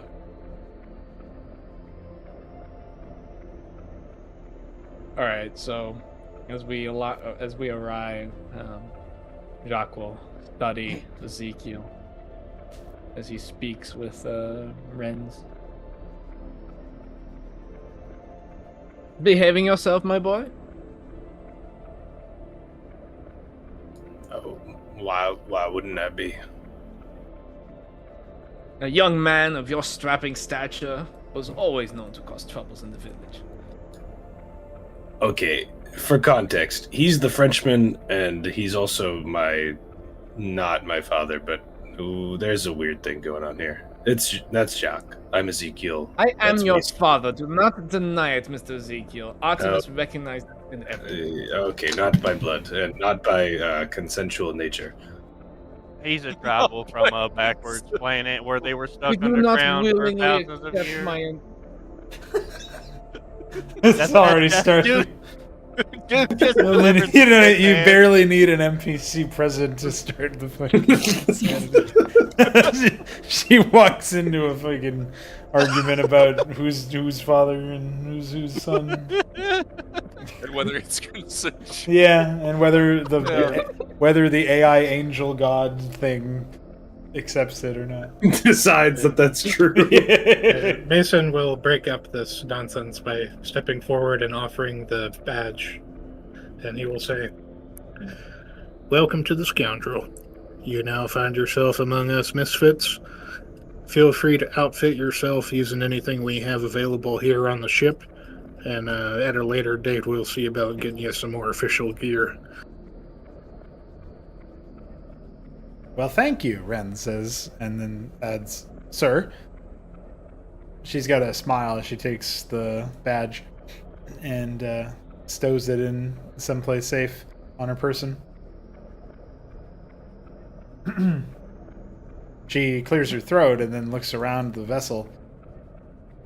"I see you already have a few vehicles, and it also appears that your ship has some systems that perhaps I could learn a thing or two about. I'm very good at learning about any, weapon systems in particular, but any sort of shipboard systems that you may need a finesse of a human touch. No offense to any automated programs, of course." Well, you may find yourself right at home up there at the armory through the North Bay door. The crew quarters are upstairs. You have to take the elevator, and you can communicate with Artemis for the specifics of the blueprints and the location of onboard systems and weaponry. Perfect. Sounds like Artemis is the first one I should be speaking to when it comes to familiarizing myself with new duties.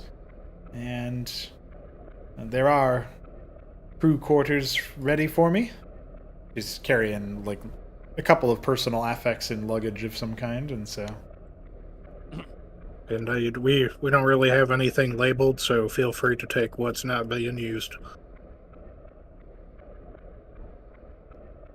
Also, over yonder, that there is Greg and Jim. Don't talk to them unless you never want to escape that conversation. oh, are they riveting? That's one way to put it. And then just faintly, "You hear that, Jim? We're riveting." They're the most lovely people on this ship. Sounds like I'll make fast friends with them then, as long as they're not too riveting. Oh, they're just the right amount.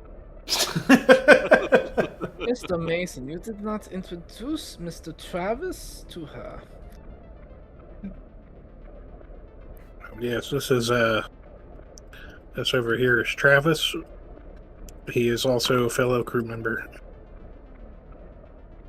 I was trying to see if Travis would become up, but Travis gives Renz a handy hello wave and said, "Yeah, we were talking for a brief moment when she came up the cargo bay, but we didn't say much before Ezekiel showed up. And then the rest of you piled on in. Gotta say, it's nice to be part of a larger crew, even if it's only by one individual."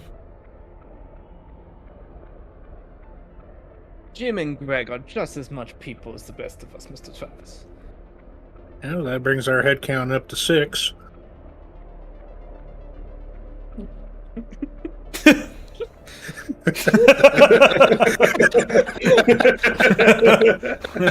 I don't know who's been discounted their head. I'm guessing it's Jacques.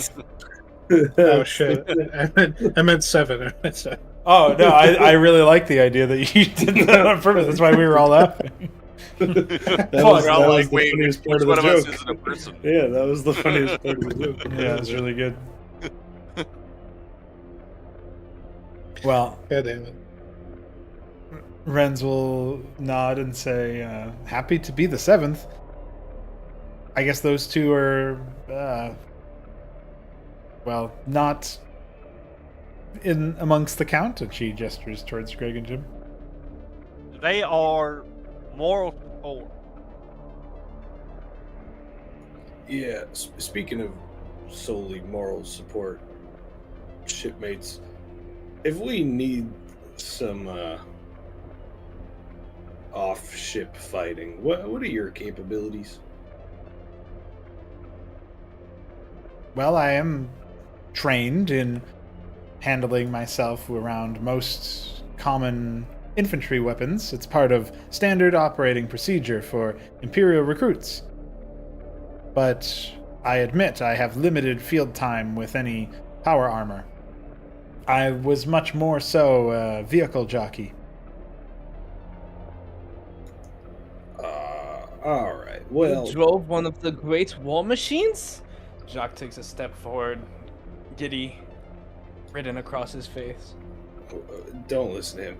Perhaps with some time on our way to the next mission, we can give you the run around of the broadside over there, and he'll gesture to his magnificent tank.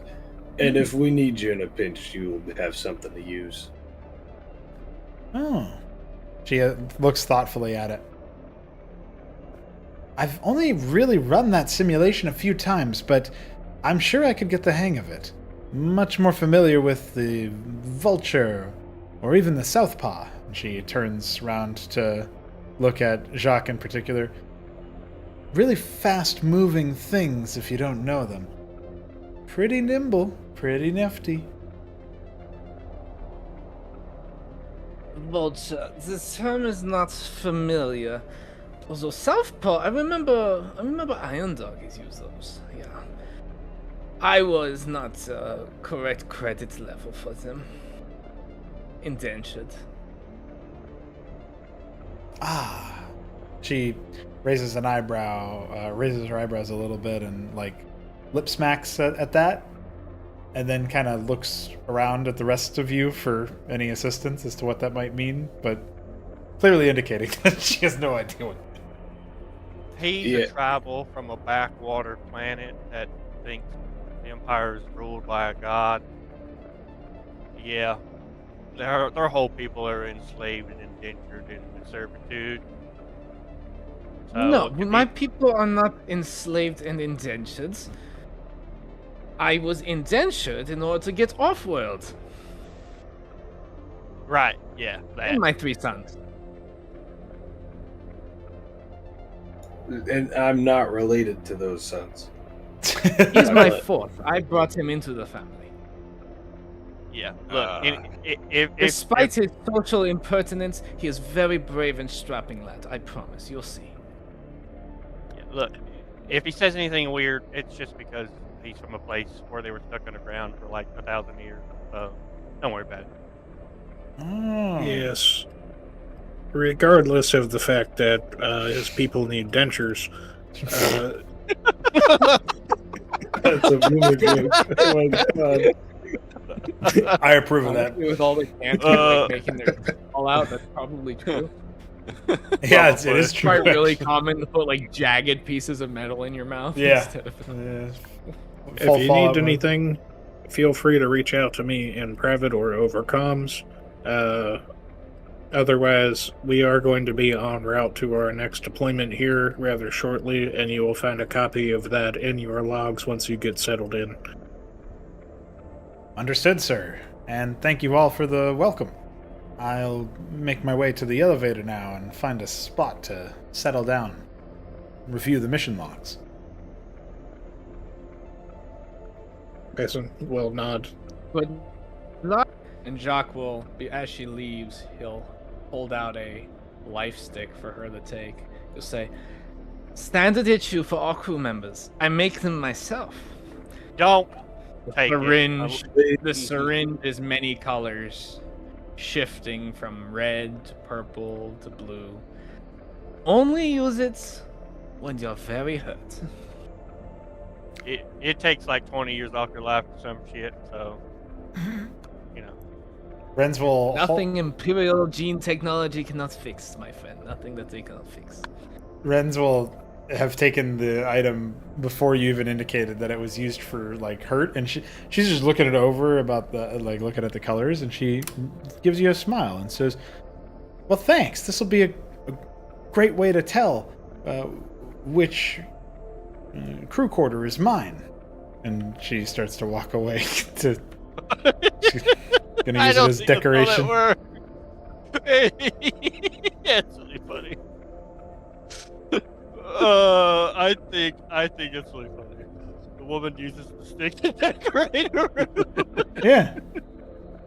Hangs a syringe from the ceiling. It does glow every Better so than slightly. using the syringe. Yeah. That's kind of cute, actually. That's kind of cute. See? You know, she doesn't seem was my crazy yet. prettiest one, Ezekiel. Yeah, It that's was what my I'm worried about. I'm worried that she doesn't seem crazy. Yeah, that's concerning me. It turns out that she's from like a neighboring moon or something. She's actually just a total sweetheart. Like, that's it. There's nothing weird about her at all. She's just a nice girl. The problem is it actually gives us all psychological damage that she has to be here because she's not an asshole like the rest of us.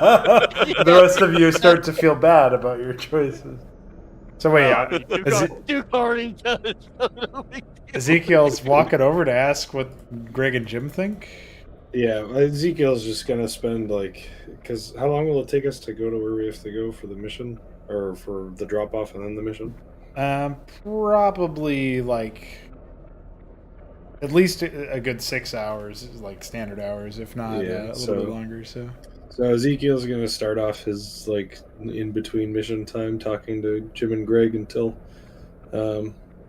Renz wants to start the broadside nonsense. Oh, okay, gotcha. Well, he's trying to get distracted for a few hours. Yeah, that's a good way to do it. You already hear Jim starting to mutter about new faces on a new ship with new people, and I'm stuck with this old fart.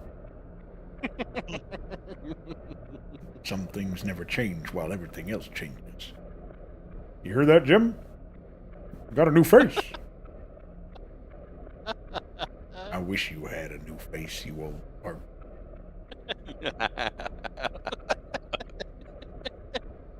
And they just smile. They just kind of ping off of each other for a little bit like that. You could continue to feed the buffet, but it is just a lot of them talking to go back. You hear that, Jim? Sometimes my farts are new.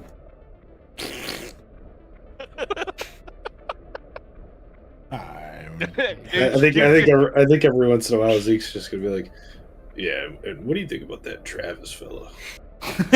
like when he's getting bored of whatever side tangent they're on, he's just gonna redirect them somewhere else. Right. Yeah, Duke actually just sits down and he just listens. He doesn't say anything. He just listens to the stupid conversation.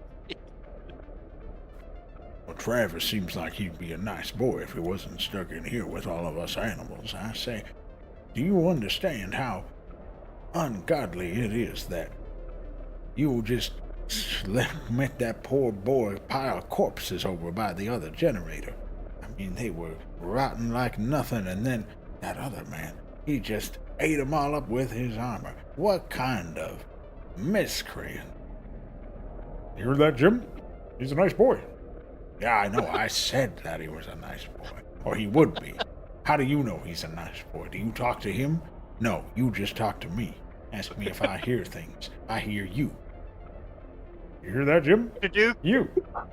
this is like being back home and listening to the old country folk just argue right. about dumb stuff. Almost Just love it. almost like putting his arms around them, like in a huddle. He's gonna say real low. Yeah, you guys hear anything about an Ahmed in your time? Oh, you hear that, Greg? He's talking about Ahmed. You heard that, Jim? I didn't hear that. Oh God, you guys too. Well, I for one think he's a pretty good guy. How about you guys? Oh, I bet he Need an would be a Ahmed good guy possession if he roll. was actually able to be here instead of somewhere in the middle of the universe eating fucking chicken again. What an asshole. You hear that, Jim? He's got chicken. Where the hell did the chicken come from? And how is it in the middle of the universe? What the hell is an Ahmed? Oh no, Travis says out loud. No, don't. No.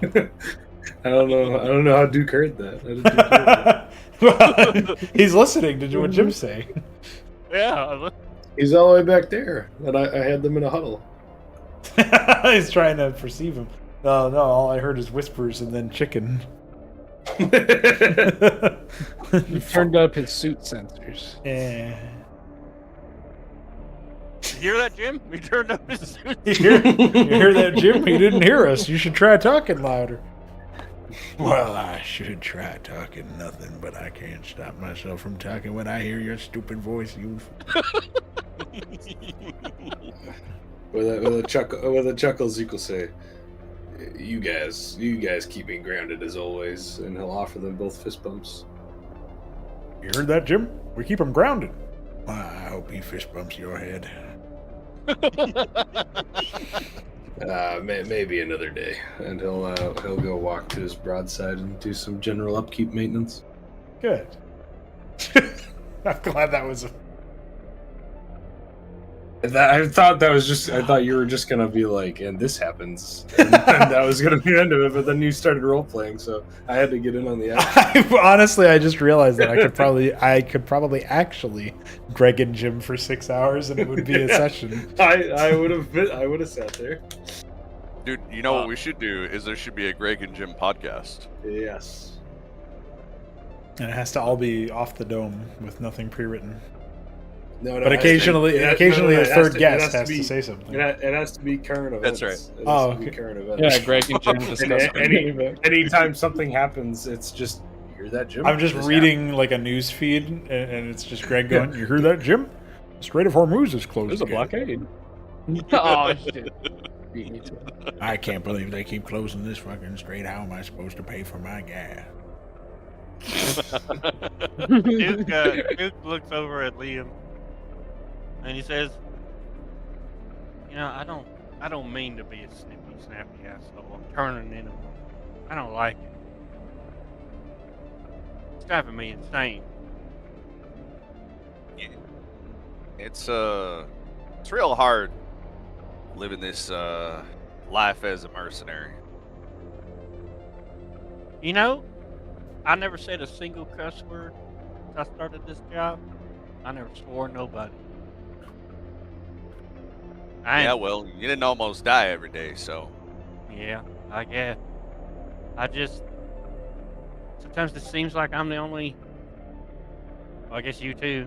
We're like the only ones with our heads on our shoulders. Everyone else is some kind of deranged lunatic. Yeah, sometimes I wonder if they're all actually just cartoon characters and Satan's just playing a fucking trick on us. Can I hear any of this? If they're Sam talking near you. confirmed in Cosmonarchy? Do you guys think I could hear any of this? Because Ezekiel would absolutely say something to what Liam just said. Yeah, I mean, I don't think we're being particularly quiet. No, we're not like being loud, but yeah. Ezekiel will butt in and say, "Yeah, sometimes I wonder if we actually died back at that standoff, and this is just hell." Yep. You know, every time I go to sleep, I have nightmares. Every fucking time. Now, I have nightmares about that same thing over and over again, just replays in my head over and over and over again. All right, well, I'm not that bad. It's a good thing you're talking to a doctor. Yeah, I'll have to yeah, I remind don't- you, I'm not a therapist. Yeah, he's not. He ain't a shrink. And if he was, he'd probably be insane like the rest of them. You don't talk to a bunch of crazies for a job for years and years and not become a crazy yourself. Yeah, that fits my my experience. You know, growing up, all I wanted to do was make my daddy proud, and one day, you know, not really see the whole galaxy or nothing, but travel around a bit, come back home, settle down, find a wife, continue to farm. And let me tell you, now that I've seen some of the galaxy, I don't want to see none of the rest of it. Because if it's full to the brim with assholes like these, it ain't worth seeing. I'd rather just stick with my folks to the day I'm dead and in the ground. Honestly, Anyway, I agree with you, Duke. You probably had a lot better of a time back on your world, where you came out here and had to discover the universe is full of fucking assholes. What a quote. you know, if it weren't for my daddy being a dumbass, a man I love, by the way, God rest his soul, but I wouldn't be here at all. But, you know, a man can't exactly let his younger Well. sisters and his mama rot. At least you being here means I'm slightly less fucking frustrated, so that helps. Yeah, we can both be frustrated together. I don't know if that's actually a positive or a negative thing, but, you know. Yeah, it'd be better than just talking to Jacques all day.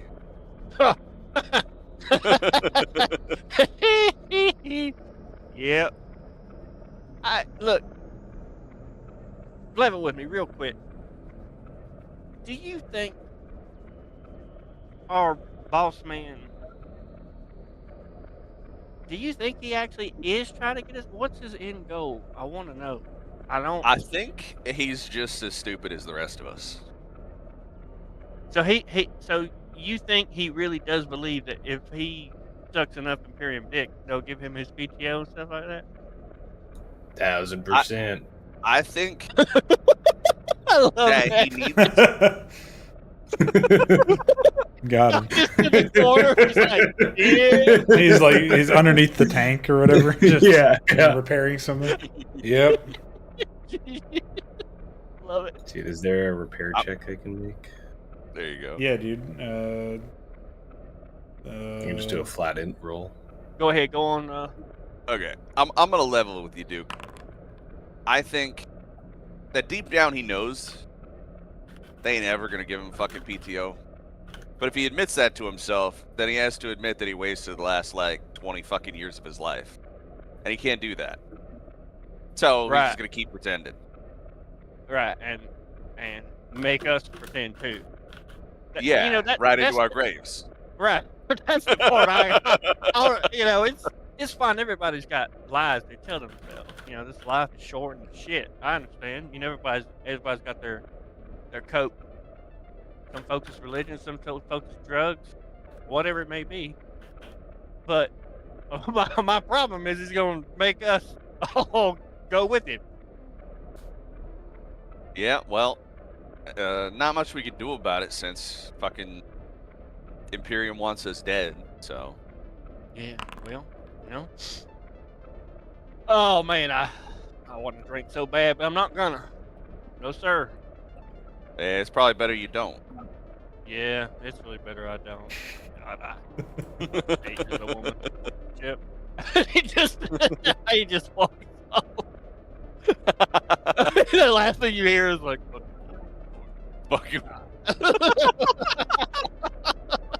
Liam just shakes his head as he watches him walk.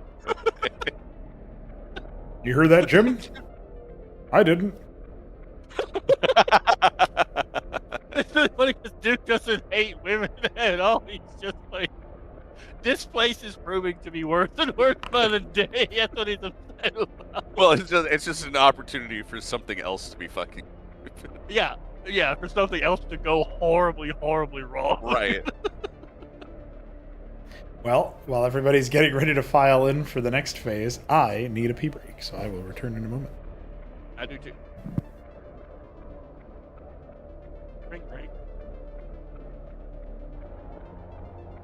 get some soda.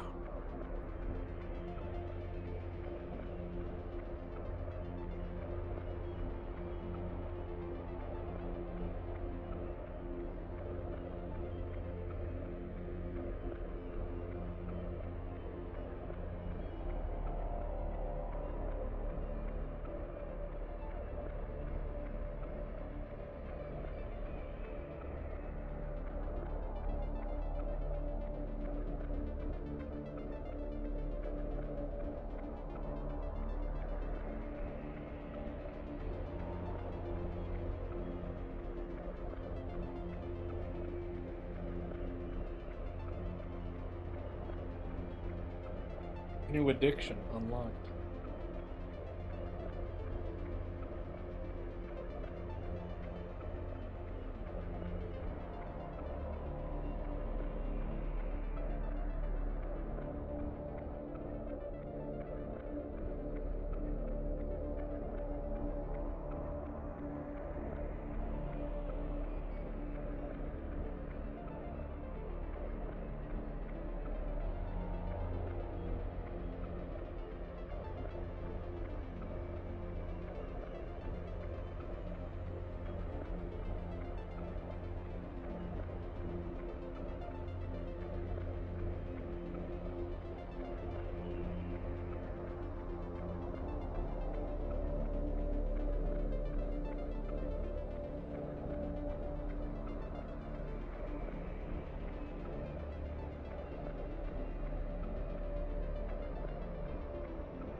I'm glad Jacques is now addicted to neural training because of a Nat 1.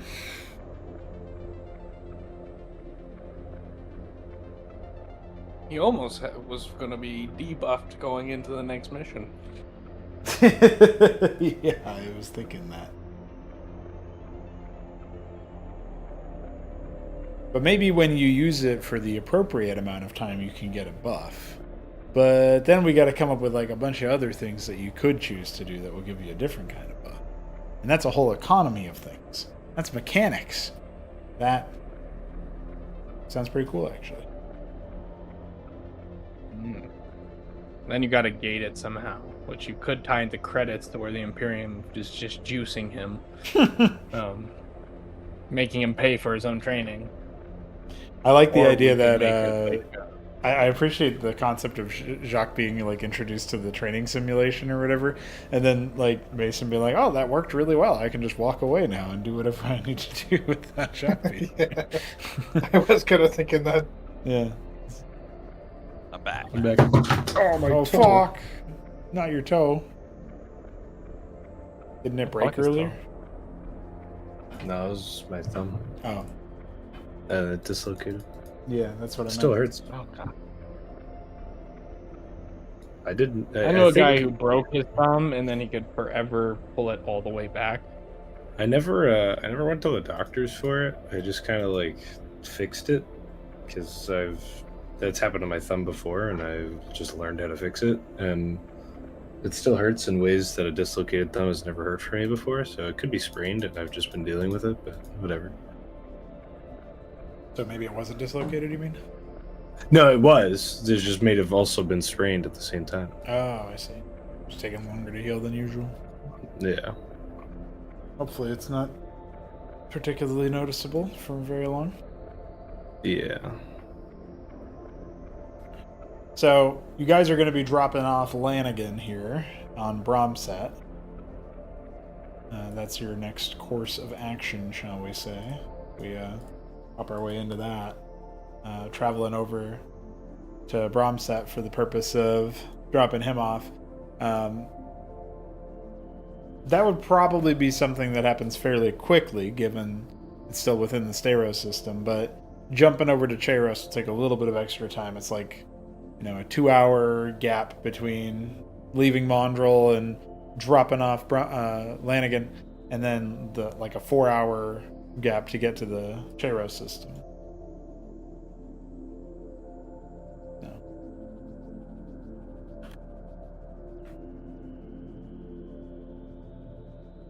I'm guessing based on the sort of were there any tasks that people were actually needing to do before we moved on to the next system? Was that something that was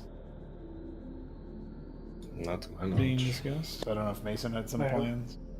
Mason will just spend some time studying the objectives and any information he can get on the area we're going to. Oh, okay, yeah, that makes sense. And we know what Jacques doing. And Mark's getting hooked. and Renz is being shown the way of the broadside, driving it Yes. around for test runs in the cargo hold.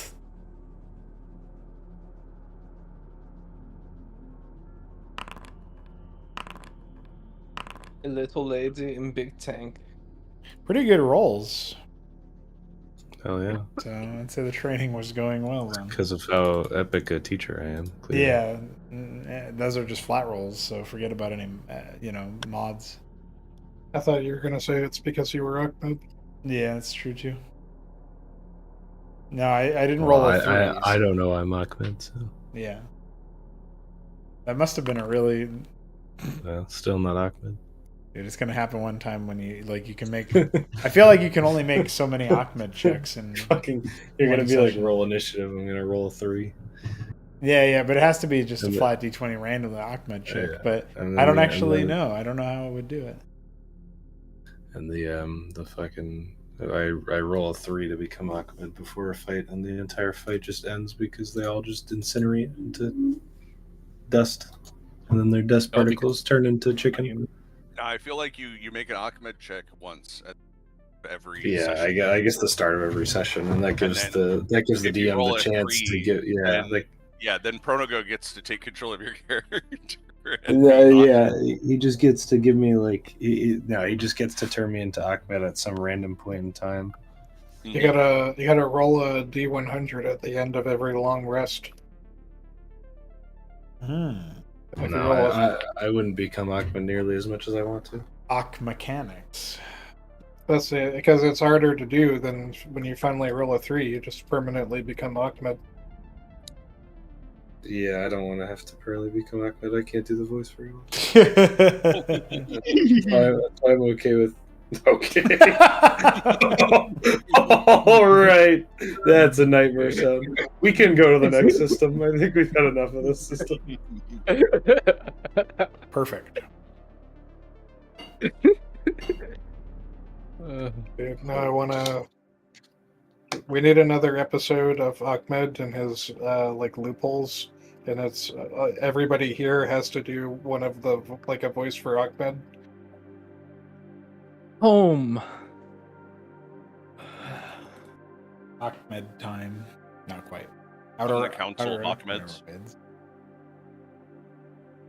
So you guys are pulling up towards the, you pull through the Cheiros system, and you're tasked with traveling to the outer asteroid field with the intention of retrieving a downed pilot, and particularly his cargo.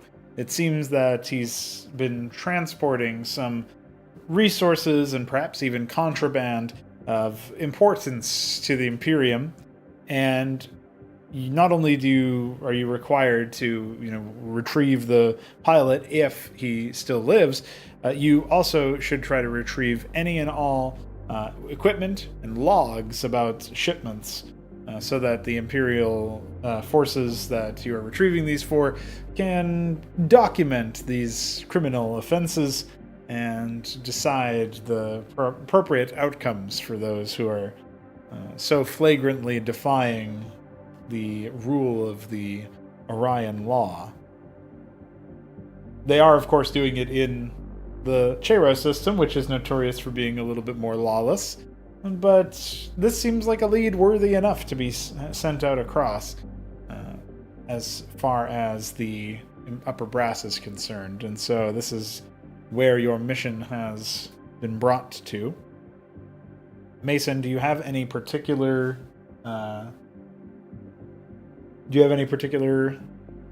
thoughts about that brief? Do you want to provide any information to the rest of the crew? I imagine maybe a couple hours before we arrive, Mason will gather everyone and give them a rundown of what the expectations are and what we should be looking out for. Right. So everybody would know that the objectives are to recover as much cargo as possible, and recover the logs of any shipments that have been done, and of course recover the pilot if he still lives. It is a lawless area. There's definitely it's quite likely that there would be pirate activity in general space, and asteroids are notoriously difficult for larger vessels to penetrate. So the scoundrel will be well equipped for traversing some of the less dense areas, and essentially flying you through the towards the crash site and in and around the other regions. So, let's see here.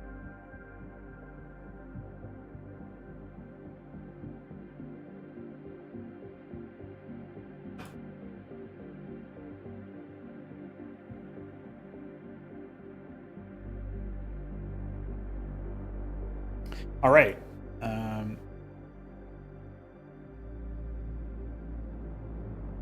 So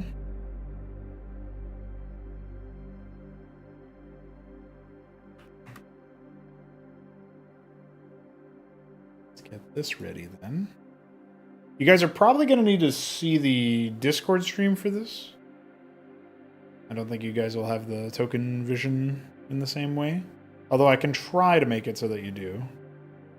I have the Discord stream. Yeah, I just opened it up. Well, somebody who's also using the main view of their typical view can Yeah, tell I'll me let if you they know. actually see anything. I do. Yeah. See something. Okay. Oh yeah, I do as well. I see shipping rocks. Scoundrel. Oh, 1 second.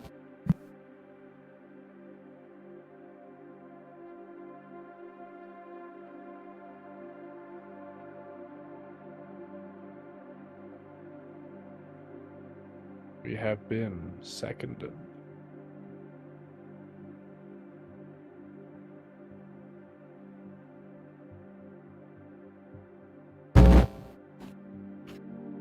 All right, I have returned. Explosion? Just had to quickly answer the door. So, what all were you guys saying while I was gone? What happened? We see the scoundrel in the rocks. Right, yeah. Everybody's able to see that. Okay. So, the scoundrel takes in a view of the asteroid field, and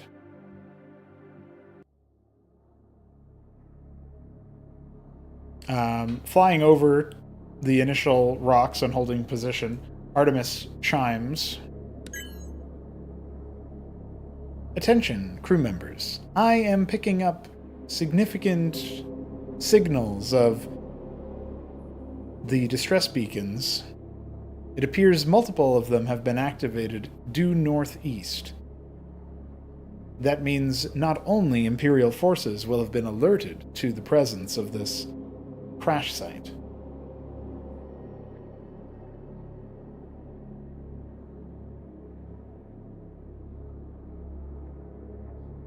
Okay.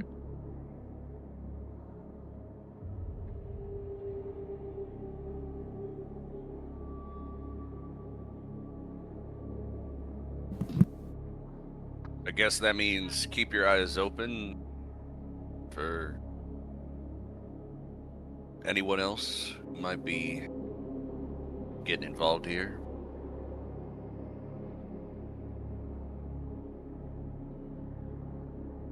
As long as it's not demons, we'll be okay.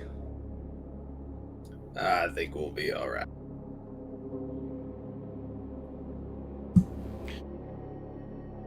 Oh, I should ask, is Ren's present for this information? Yeah, she'll be included in the briefing. Okay. Seeing as how everybody else is speaking up freely, Ren's will say, "Demons? What all have you been fighting?" You don't want to know. You The didn't hear typical. me in the intro con? We fight demons, warlocks, and undead. You know, that sounds an awful lot like some of those entertainment games they have us play as children. Yeah, it ain't a game, darling.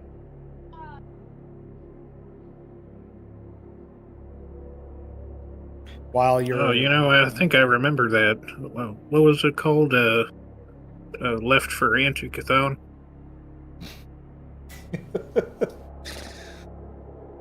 I thought you were going to make a Warcraft 3 joke. Isn't that forbidden information?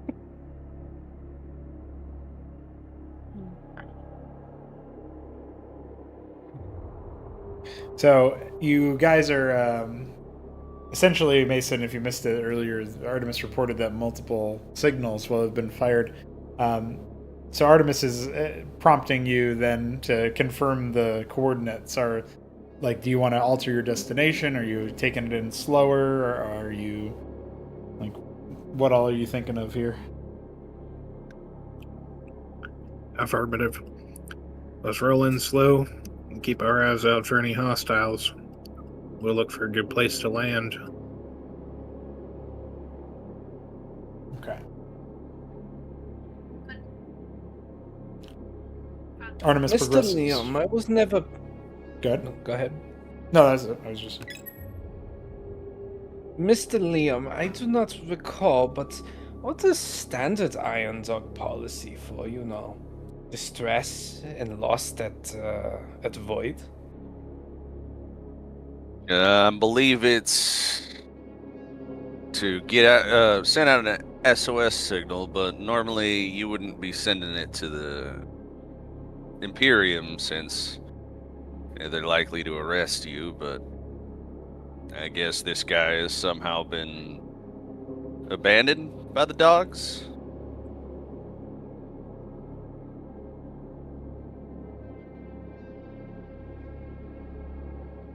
As the scoundrel continues its low and slow ascent, the Trojan wreckage comes into view.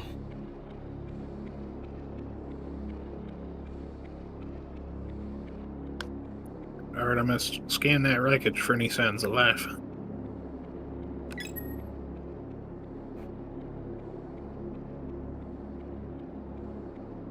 At least one thermal signature is present within the wreckage, and it seems to be moving.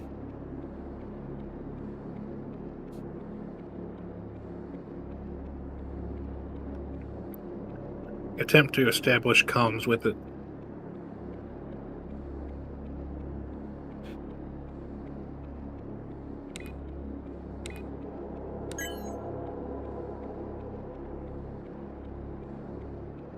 You should be able to be heard anytime, Mason.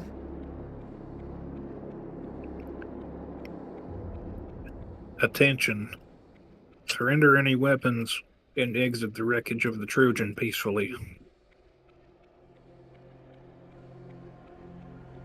Duke maxing? Not that Duke. The response is almost immediate, Mason. Scratchy over some broken sounding comms, but nonetheless. Oh shit, you guys actually came. I can't believe it.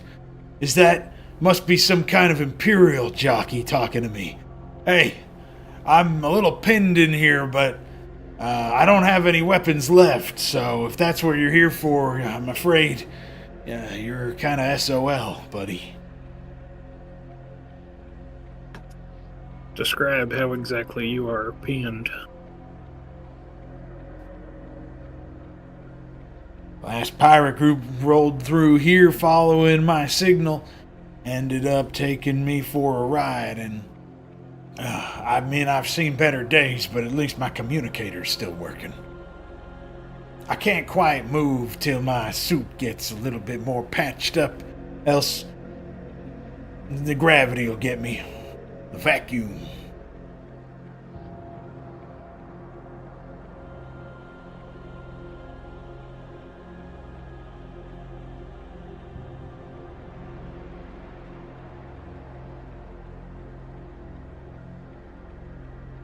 The priority was to his cargo, so we should question him about the state of said cargo in exchange for his life. Ezekiel will pipe up to the group and say, Well, I'll go in there and save him if we got the means. No reason to lose a life over some cargo, even if that is the mission. Your Apollyoid should be able to cut a clean hole in that Trojan so we can extract him. But before we do that, what is the status of your cargo? Does any remain? I think I heard you say a polyoid, but if you're thinking of trying to exfil me now, it's a bad idea. There's well, let's just say that those pirates left a few surprises for anyone dumb enough to come and rescue me. You trip them the wrong way, we're all blown to hell. As for the cargo, I'm sure some of them got away with it. But I've been running errands for some time now. I've got little nooks and crannies filled all throughout this asteroid field. Some of them might even look a little obvious, but they're more than meets the eye. So my cargo's spread out over a few locations here. Now sure, you can insert yourself into there, poke around and see what you can do, but odds are some of those defenses are gonna come online, or some other nasty groups are gonna be waiting for you thinking you're me. I suggest we come to an arrangement. I help you secure that cargo, and you help me get the hell out of here. I might be an iron dog, but they don't have the pull to get me out of this situation. That's why I called the Imperium to begin with.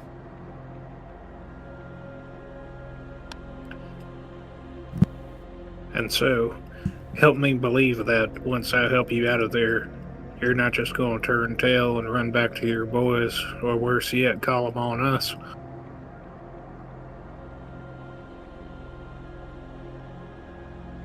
Mr. Mason, he'll be stuck on our ship.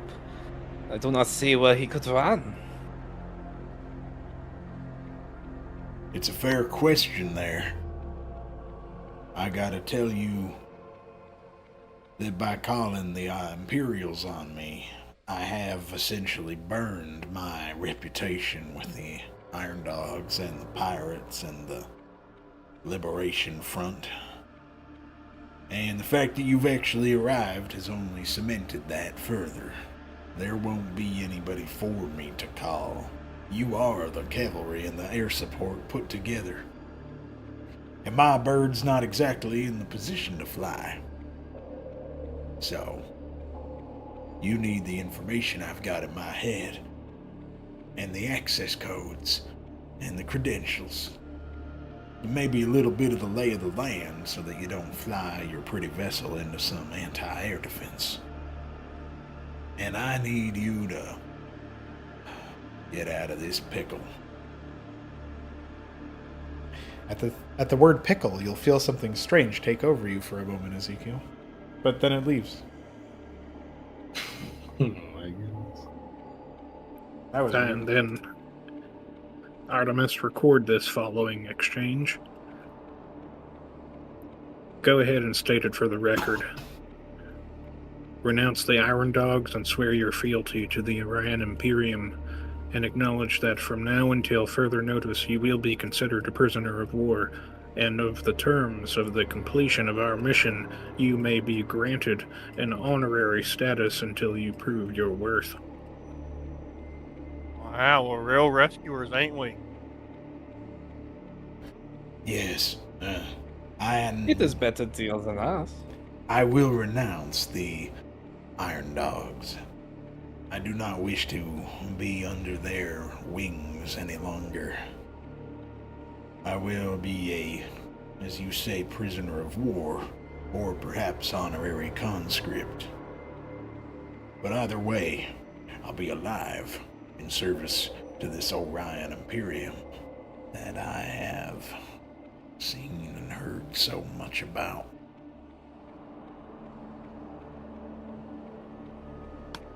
Good.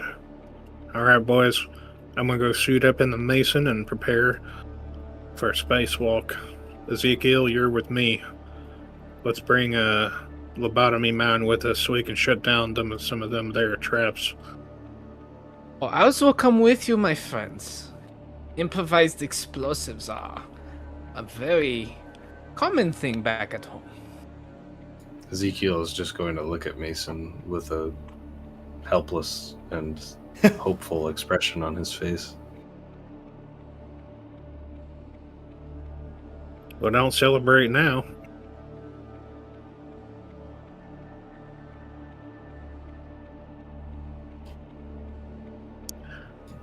Artemis, bring us in a little bit closer.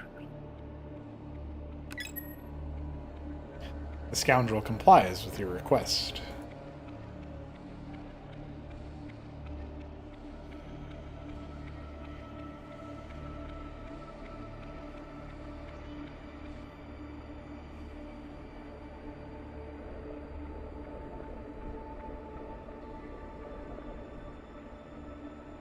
Is the scoundrel gonna drop us off?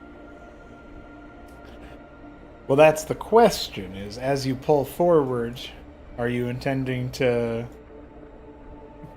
I mean, only 3 of you said that you were going here, so are Liam and Duke just kind of watching the rest of them with like a... I kind of find it funny that he didn't invite Liam. Yeah, the doctor. Yeah, for the guy who's probably injured. Well, the idea is that we're gonna get him out, and hopefully we don't get blown up in the process. No, yeah, understandable. If you get blown up by the traps, you won't be healing anybody. That is true. Damn, he didn't Oh, think and of that. Liam will stay behind. You don't want to send the 2 Iron Dogs to rescue their Iron Dog brother? How could you? Thought we were Hellhounds, bro. Probably would be kind of funny to psychologically shock him by making him realize he's being saved by other traitors. I'm not the first. What? No, Jacques' already coming down, and the first things out of his mouth, you know what they're gonna be. Actually, that is something I can safely say I don't know. I never really know exactly what Jacques is going to say, but I do know it's gonna be more than a little silly. Those are the best characters. Now, just to be fully transparent, I actually don't have a whole lot of time left before we gotta wrap up. So, you guys are intending on exfilling the pilot and getting him aboard your scoundrel. Of course, at that point, the mission will still be to complete a few more errands, as he was describing them. And he did say that there's, defenses in the area and pirate presence that seems to have even been fine with trespassing against the Iron Dogs themselves. So they're probably also going to be around here in general. Are we thinking we're picking this up again next week, or do we have any thoughts about that already for scheduling? That's fine with me. I am not available next Saturday. Oh shit, that's right. I am available Sunday Friday call. or Sunday, so Actually, Sunday doesn't work for me. Friday would work. If everybody could make Friday, I could see about doing it then. I don't have shift work that day, so. That's the 12th, by the way? yeah, it's 12 of them. I guess that's a question to ask then. That was Does a cool Balethal alien. and Alex make Friday? I guess I'll just sleep at Sure work. can. Oh yeah, shit, he has work. Oh fuck. What time could we meet on Friday that would be not bad for you work For me? sleep wise, yeah. It'd have to be like later, so that I don't think that will work out. The Oh. issue is like I get off at 10 a.m. right, Yeah. and then I gotta go back to work at midnight. Right, yeah. So you're So- in between that phase of all kinds of shit. Okay. Yeah, so I basically have to sleep in between those two, and realistically, there's just not. Yeah, not really a good Enough option time. for that. Okay. Yeah. All right. Well, I guess we're gonna have to decide what we're doing then. We'll have to decide it in between, but I guess the other question then that I have for you guys that isn't related to scheduling our next session, maybe we'll have to do it like 2 weeks from now as our like every other cadence again, at least for this one, because we are based on the fact that you guys had so much fun doing your downtime actions and then your Greg and Jim bits and all of that other stuff. Listen, I'm not gonna lie, you guys have a dynamic going on here with the party, but how are you guys feeling about the party? How are you guys feeling about the party dynamic? That's a question. It's based, bro. I feel like this is the best party for just bullshitting. Yeah. There's I think a lot of it was just like we haven't played these characters in a while, Yeah. so the party dynamic was going to be a little silly on return, or a little less focused on return. Yeah, well, you gotta feel the characters through, so I guess it was good that there was the I downtime think- action done. Yeah, I think once we get back into the swing of things, I think we'll be all right. Yeah. What were you gonna say, 3 Crow Mason? I am you. I was just saying, I like this party. I like that we all have a little bit of like fun tension between the characters, because like people think Mason is a suck up, while Mason is trying to like be a genuine leader. And yeah, and then there's all the PTO talk, which is a good recurring bit, and then fucking turncoat trader stuff like that.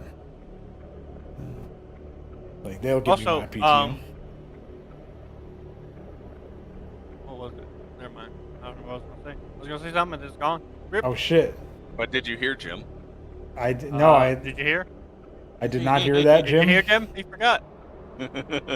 Did you hear that, Jim? Alex, would you be able to make a theoretical Friday? Yeah, I told you. Listen, man, I got nothing. I have nothing. Yeah, the biggest issue is finding a time that would work for everybody. If it's not Friday and it's not Saturday and Sunday doesn't work for other people. Look, I'll be here 4 a.m. in the morning. I don't care. Just tell me when. I Hey. did jokingly think to myself when Balethal said it'd have to be later. I'd be like, yeah, 4 a.m. Yeah. But no, that's when he's at work, so that actually doesn't work. No, not on Saturday. If it was Sunday, but not on Saturday. We'll have to meet at Friday it noon. would have to Friday be at noon. a specific time period for me. Yeah. Because it would have to be my afternoon. I can't do Friday mornings. I work on Fridays during the day, so Yeah, it would have to be a weekday evening or a weekend Or- weird time.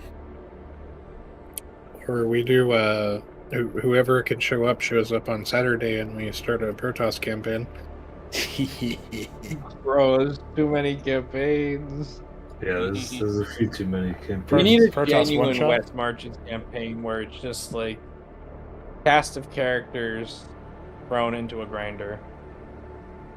And when you die, you whoever roll a shows new up. one. That's called Yeah, I Warhammer don't- I don't- 40,000. I don't know if you guys will be able to start that in 1 week, though.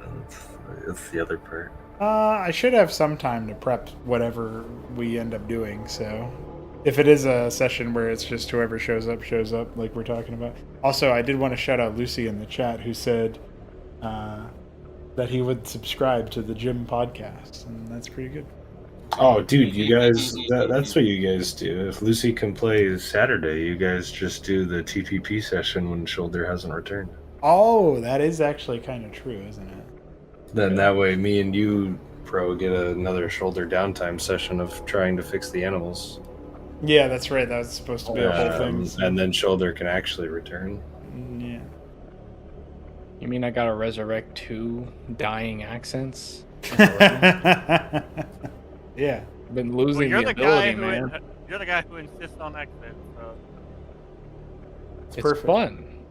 Doc has so much character because of it. Half the lines wouldn't exist if I didn't struggle to form words in that accent. And then have to make the scatterbrained connection somehow.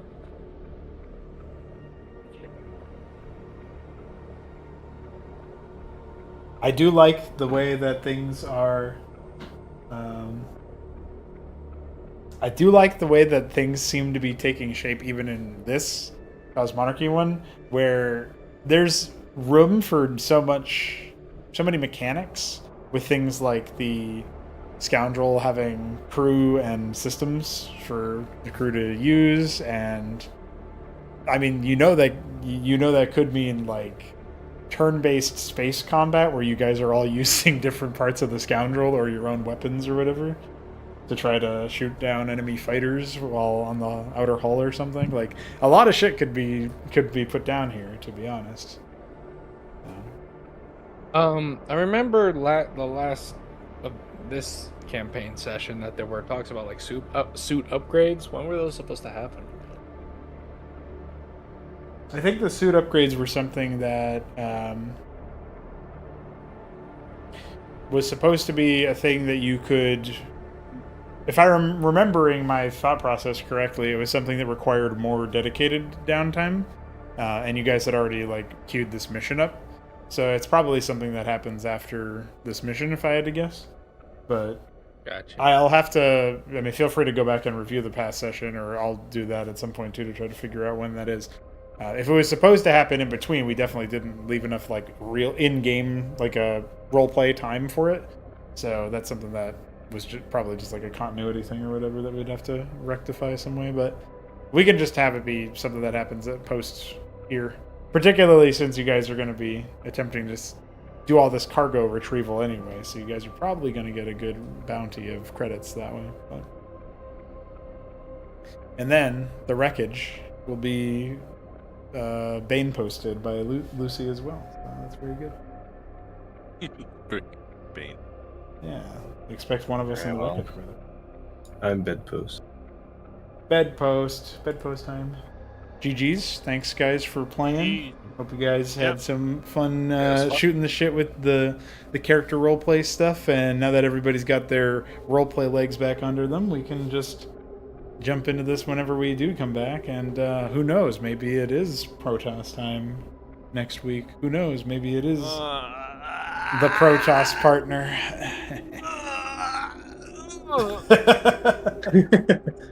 Sorry, I just Protoss equivalent of Narath and retaliation.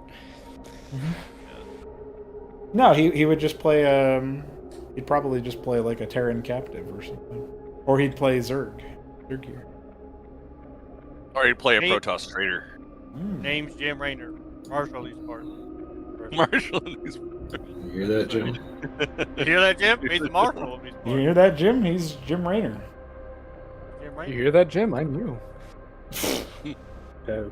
I wish Before you you were go- me, you old fart. All right, homies. Good night. Good night. Let me know what we're playing next week, and don't forget to buy that guy's shitty art. That's right. That's right. Got it. Say that. It doesn't even have Stream? fucking context. All right. What were you about to say before I go? Do you think there may be any time for a class stream next week? Oh yeah, there should be because I'm getting back into the full swing of things. I apologize for not having done that already. Let's see if we can. No, that's fine. I know you've been busy. Yeah, we'll see if we can wrangle some stuff. I should be able to maybe on my work. I stopped having like my work chunk, my shift work chunk of the week is always at the beginning, and so starting on Thursday, I usually have a string of days off. I've been focused on like Cosmonarchy stuff, tournament stuff, and prep for the sessions. So I haven't really had more free time to slot in there, but I should this coming week for sure. So hopefully I'll see you Sweet. Thursday. All right, fellas. GG, boys. We did